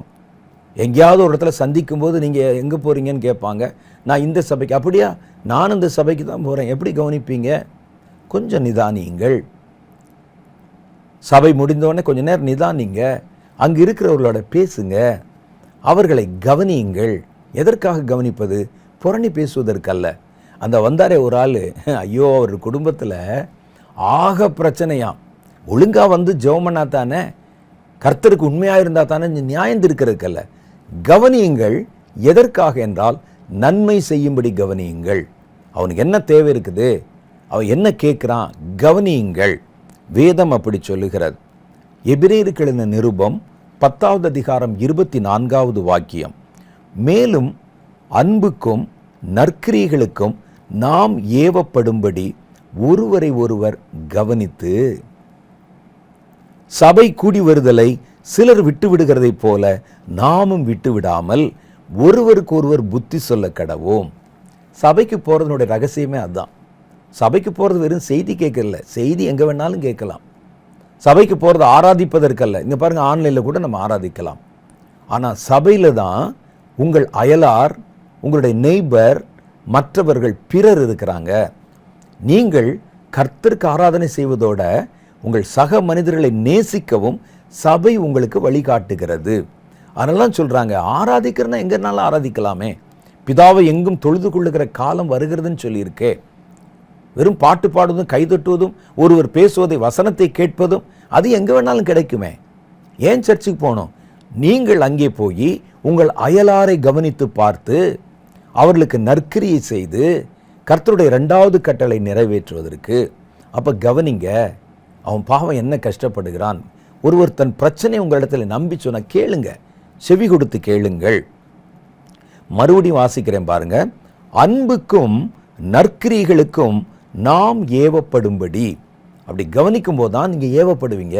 அவனுக்கு ஏதாவது உதவி செய்யலாமே, அவனுக்கு ஏதாவது ஒரு ஜெபம் பண்ணலாமே, அவனுக்கு ஒரு ஆலோசனை கொடுக்கலாமே, அவனுக்கு ஒரு ஆறுதலை சொல்லலாமேன்னு நீங்கள் ஏவப்படும்படிக்கு ஒருவரை ஒருவர் கவனியுங்கள். ஒருவரை ஒருவர் கவனிக்கலைன்னா உங்களுக்கு அந்த ஏவுதல் வரவே வராது. வர்றீங்க, நின்னீங்க, நேராக நூல் பிடிச்ச மாதிரி போயிட்டீங்கன்னா உங்களுக்கு அந்த அக்கறை வரவே வராது என்று வேதம் சொல்லுகிறது. அதுக்காகத்தான் உங்களை சபைக்கு போக சொல்கிறாங்க. அடுத்த காரியம் பாருங்க, கர்த்தருடைய வல்லமையையும் அவர் கரத்தின் கிரியைகளையும் கவனித்து பாருங்கள். உங்களை சுற்றிலும் இருக்கிற எதை பார்த்தாலும் அது கர்த்தருடைய கரத்தின் கிரியை தான். அதை கவனித்து பாருங்கள். சங்கீத புஸ்தகம் 28வது அதிகாரம் 5வது வசனம் சொல்லுகிறது, அவர்கள் கர்த்தருடைய செய்கைகளையும் அவர் கரத்தின் கிரியைகளையும் கவனியாதபடியினால் அவர்களை இடித்து போடுவார், கட்டமாட்டார். பாருங்க, எவ்வளவு பயங்கரமாக இருக்குது பாருங்களேன். கர்த்தரை நம்ம எப்போவுமே நம்ம நினைவில் வச்சிருக்கணும். நீங்கள் பார்க்கிற எல்லாவற்றிலும் கர்த்தருடைய கரம் இருக்கிறது, கர்த்தருடைய கிரியை இருக்கிறது. சில ஆளுக்கு அப்படியே குதிரைக்கு சேனம் கட்டின மாதிரி அப்படியே போயிட்டே இருப்பான். ஒரு இயற்கையின் ஒரு காரியத்தை கூட ரசித்து பார்க்க மாட்டாங்க. கேட்டால் நாங்கள் வேறு பிரிக்கப்பட்ட ஜீவியத்தில் இருக்கிறோம், நாங்கள் இதிலெல்லாம் பார்க்க மாட்டோம், நாங்கள் ரசிக்க மாட்டோம். ஒரு மலர்களை பார்க்கலாம், பூக்களை பார்க்கலாம், பார்க்க மாட்டோம். ஆனால் வசனம் சொல்லுது, காட்டு புஷ்பங்களை கவனித்து பாருங்கள் என்று. உங்களை சுற்றிலும் எத்தனை இயற்கை காட்சிகள் இருக்கிறது, அருவிகள் இருக்குது, மலை இருக்குது, கவனித்து பாருங்க. கவனித்து பார்க்கும் பொழுது அதில் கர்த்தருடைய மகிமை நீங்கள் உணரும்படிக்கு பாருங்கள். ஒரு ரகசியம் உங்களுக்கு தெரியுமா? இங்கே இருக்கிற எது ஒன்றுமே சாத்தான் சிருஷ்டித்தது அல்ல. சாத்தான் சிருஷ்டிகர் அல்ல, சிருஷ்டித்தது கர்த்தர். அதை கெடுத்து போடுறது, மாற்றி வைக்கிறது தான் சாத்தான் ஒழிய சிருஷ்டித்தவர் கர்த்தர். ஆகவே நீங்கள் அவைகளை பார்க்கும் பொழுது தேவனுடைய மகிமையை நீங்கள் உணர்ந்து கொள்ளுங்கள். பலத்த கிரியைகளை கர்த்தர் செய்கிறாரே, அதை கவனித்து பாருங்க. என் வாழ்க்கையில் சில சமயத்தில் நீங்கள் சொல்லுவீங்க, என் வாழ்க்கையில் இது எப்படி நடந்ததுன்னு எனக்கு தெரியாது, ஏன் பலத்தில் இது சாத்தியமே இல்லை, ஆனால் இது நடந்து முடிந்திருக்கிறது, இது எப்படி ஆச்சுன்னே எனக்கு தெரியல, இப்போ வரைக்கும் ஆச்சரியமாக இருக்குதுங்க. அது கர்த்தருடைய பலம், கர்த்தருடைய கிருபை தான். எப்படி தப்பிச்சேனே தெரியல. அவைகளிலே கர்த்தரை பாருங்கள். நீங்கள் எல்லாவற்றிலும் கர்த்தரை பார்க்க முடியும். உங்களை சுற்றி இருக்கிற எல்லாமே கர்த்தரால் வடிவமைக்கப்பட்ட காரியங்கள் தான். நீங்கள் பார்க்குற இயற்கை, நீங்கள் பார்க்குற விருட்சங்கள், பறவைகள், ஆறுகள், மலை எல்லாம் கர்த்தருடைய மகிமை சொல்லுகின்றன. வானம் தேவனுடைய மகிமையை சொல்லுகிறது என்று வேதம் நமக்கு சொல்லுகிறது. ஏன் கொஞ்சம் நின்று கவனித்து பாருங்களேன். சில பேர் ரொம்ப ஓவர் பரிசுத்தவான்கள் போல தங்களை காட்டிக்கொள்வதற்கும் நூதன சீஷனாக தங்களை வெளிப்படுத்தி கொள்வதற்கும் நாங்கள் இதெல்லாம் பார்க்க மாட்டோம் அப்படின்னு உட்கார்ந்துருப்பாங்க. இல்லை இல்லை, அதில் கர்த்தருடைய மகிமை உங்களுக்கு வெளிப்படும். கர்த்தர் எவ்வளோ மகத்துவம் உள்ளவர் என்பதை நீங்கள் விளங்கி கொள்ளும்படி கவனித்து பாருங்கள். கர்த்தரை சொல்லியிருக்கிறாரே, காக்காயை கூட கவனித்து பார்க்க சொல்லியிருக்கிறாரே. வானத்து பறவைகளை கவனித்து பாருங்கள், காகங்களை கவனித்து பாருங்கள், காட்டு புஷ்பங்களை கவனித்து பாருங்கள். கவனித்து பார்க்கும்போதே வசனத்தை என்னை நினைவு கூறுங்க என்று கர்த்தர் நமக்கு கற்பித்திருக்கிறாரே. அது ஆரோக்கியமான கவனிப்பு அல்லவா? கர்த்தரோடு இணைத்து ஒரு காரியத்தை கவனிப்பது. அந்த கவனிப்பை நீங்கள் செஞ்சீங்கன்னா உங்களுடைய விசுவாசம் உறுதிப்படுவது மாத்திரமல்ல, தேவனோடு உங்களுக்கு இருக்கிற நெருக்கமும் ஐக்கியமும் உறுதிப்பட ஆரம்பிப்பதை சுலபமாக சீக்கிரமாக நீங்கள் பார்க்க முடியும். கர்த்தருடைய ஆலோசனைகளை கவனியுங்கள். அடுத்து கர்த்தர் ஒரு ஆலோசனை நம்ம கொடுத்தா, வேதம் சொல்லுது, உன்மேல் என் கண்ணை வைத்து உனக்கு நான் ஆலோசனை தருவேன், வழி எது என்று அறியாமல் நீங்கள் திகைத்து நிற்கும்போது வழி இதுவே என்று சொல்லுகிற ஆலோசனை சொல்லுவேன். அப்போ கர்த்தர் பேசும்போது கவனித்து கேளுங்க. பக்கத்தில் உலக மனிதர்கள் பல பேர் அதே நேரத்தில் ஆலோசனை சொல்லிகிட்டு இருப்பாங்க. ஒரு சின்ன வியாதி வந்து ஒரு ஆஸ்பத்திரி கட்டில் படுத்திங்கன்னா உங்களை பார்க்க வர எல்லாருமே டாக்டர் ஆயிடுவாங்க. ஆளுக்கு ஒன்று சொல்லுவாங்க. ஹோமியோவில் பாருங்களேன், சித்தாவில் பாருங்களேன், இந்த மருந்து சாப்பிடுங்களேன், ஆவாரம்பூவை அரைச்சி சாப்பிடுங்களேன், செம்பருத்தி பூ எடுத்து கட்டி வச்சுக்கங்களேன், இப்படி நிறைய பேர் ஆலோசனை சொல்லுவாங்க. அதையும் போல் ஒரு பிரச்சனை வாழ்க்கையில் வந்துச்சுன்னா பார்க்குறவங்கெல்லாம் ஆலோசனை சொல்லுவாங்க. இவைகளுக்கு நடுவிலே நீங்கள் கவனித்து பார்க்க வேண்டிய ஒரு ஆலோசனை இருக்கிறது. அதை மாற்ற நீங்கள் விட்டுறாதீங்க. அது தேவன் தருகிற ஆலோசனை. கர்த்தருடைய ஆலோசனைகள் கர்த்தர் சொல்லும்போது அதை ஏனோ தானோன்னு கேட்கக்கூடாது, யாருக்கோ சொல்கிறாங்க என்பதை போல நீங்கள் விளங்கி கொள்ளக்கூடாது. கவனித்து கேட்கணும். நீங்கள் கவனமற்று கேட்டால் அந்த ஆலோசனைகள் உங்களுக்கு பயன்படாமல் போவதோடு ஆபத்தாகவும் முடிந்து போயிடும். மோசேயின் வாழ்க்கையில் அப்படித்தான் நடந்தது. மோசே இடத்திலே கர்த்தர் ஒரு காரியத்தை சொல்லுகிறார். தண்ணி இல்லை, பிரச்சனை. ஜனங்கள் வந்து மோசேக்கு எதிராக சத்தம் போட்டு கல்லுகளை எடுத்துக்கொண்டு எரிய முற்படுகிறார்கள். இப்போ நான் என்ன செய்கிறது தெரியல. ஆலோசனைக்காக தேவனிடத்தில் போகிறார். ஆண்டவரே, தண்ணீர் இல்லை, இத்தனை ஜனங்கள் தவனத்தில் மரித்து போக போகிறாங்க, என்ன செய்யணும்? கர்த்தர் ஒரு ஆலோசனை கொடுக்கிறார். அந்த நேரத்தில் இவருடைய மனசில் கலக்கம், இவருடைய மனசில் ஜனங்கள் மேலே இருக்கிற ஒரு பயம், ஒரு பதட்டம். ஆண்டவர்கிட்ட கேட்குறாரு. ஆண்டவர் பேசுகிறார். நீ போ, அந்த கன்மலையின் இடத்துல போய் அந்த கன்மலையை நோக்கி பேசு என்றார். கர்த்தர் தான் ஆலோசனை கொடுத்தார். ஆனால் மோசே சரியாக கவனிக்கலை. காரணம் என்னன்னு கேட்டால் 2-3 காரணங்களை சொல்ல முடியும். ஒன்று, அந்த நேரத்தில் இருந்த பதட்டமான சூழ்நிலை, அது நுணுக்கமாக கவனிக்க விடலை. 2வது, இதே போன்ற ஒரு அனுபவம் அவருக்கு ஏற்கனவே இருந்தது, பழைய அனுபவம். அந்த நேரத்தில் இதே மாதிரி தண்ணி இல்லாத பிரச்சனை வந்தபோது கர்த்தர் மோசேயினுடைய கைக்கோலை எடுத்து கன்மலை அடிக்க சொன்னார். ஆனால் இப்போ கர்த்தர் சொன்னது அடிக்க சொல்லலை, பேச சொல்லுகிறார். பாருங்கள், பிரச்சனை ஒரே மாதிரி தான். அப்பவும் தண்ணி இல்லாத ஒரு பற்றாக்குறை, அப்பவும் ஜனங்கள் கல்லெடுத்து கொண்டார்கள், அப்பொழுதும் ஒரு கன்மலை இருக்கிறது, கன்மலையை அடிக்க சொன்னார். இந்த அவசரத்தில் போய் கர்த்தரிடத்தில் கேட்டபோது கன்மலை ஞாபகம் இருக்குது, தண்ணீர் ஞாபகம் இருக்குது.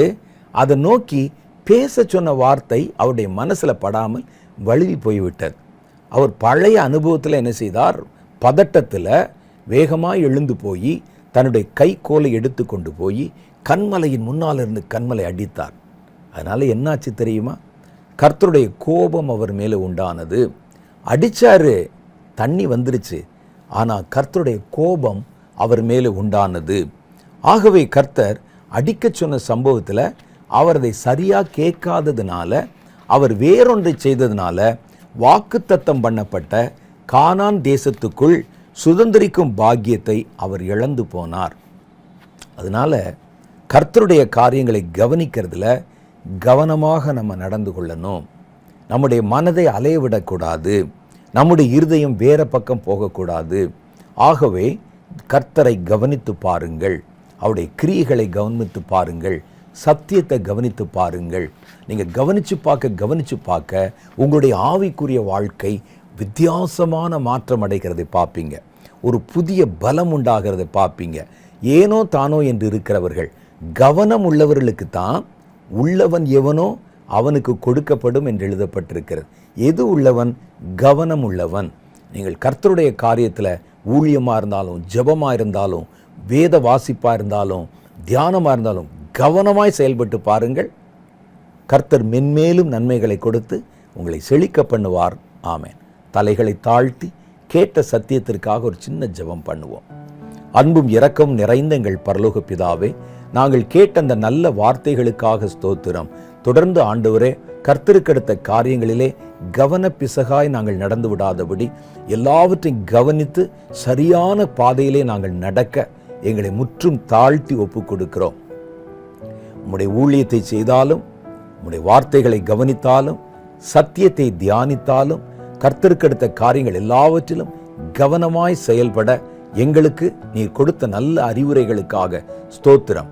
கவனம் உள்ளவன் எவனோ அவனுக்கு இன்னும் அதிகமாய் கொடுக்கப்படும் என்ற வசனத்தின்படி கவனித்து கேட்கிற உம்முடைய பிள்ளைகள் ஒவ்வொருவருக்கும் நீர் உம்முடைய ஞான நன்மைகளை, பலத்த நன்மைகளை, உம்முடைய வரங்களை, வல்லமைகளை, கிருபைகளை அளவில்லாமல் கொடுத்து ஆசீர்வதிப்பீராக. வசனத்தை கேட்ட ஒவ்வொருவரையும் பேர் பேராய் ஆசீர்வதிக்கும்படிக்கு உம்முடைய ஊழியக்காரனாகிய நான் இவர்களுக்காக ஜெபிக்கிறேன். கர்த்தர் பொறுப்பிடும், வழிநடத்தி ஆசீர்வதியும். இயேசுவின் நாமத்திலே எங்கள் ஜெபங்களை ஏற்றுக்கொள்ளும் எங்கள் பிதாவே. ஆமேன், ஆமேன். கர்த்தர் இந்த வாரத்தில் நம்மோட பேசினார். ஆராதனைகளை பலனுள்ளதாக மாற்றினார். ஜெபத்தை கேட்டார். நல்ல சத்தியத்தை நமக்கு வெளிப்படுத்தினார். இந்த தேவன் என்றென்றும் உள்ள சதா காலங்களிலும் உங்கள் தேவன் மரண பரியந்தம் உங்களை நடத்துவேன் என்று வாக்கு பண்ணின தேவன். அடுத்த வாரம் வேறொரு புதிய செய்தியோடு நான் உங்களை சந்திக்கிறேன். அதுவரை கர்த்தர் உங்களை ஆசீர்வதித்து கண்மணி போல பாதுகாப்பாராக. ஆமேன், ஆமேன்.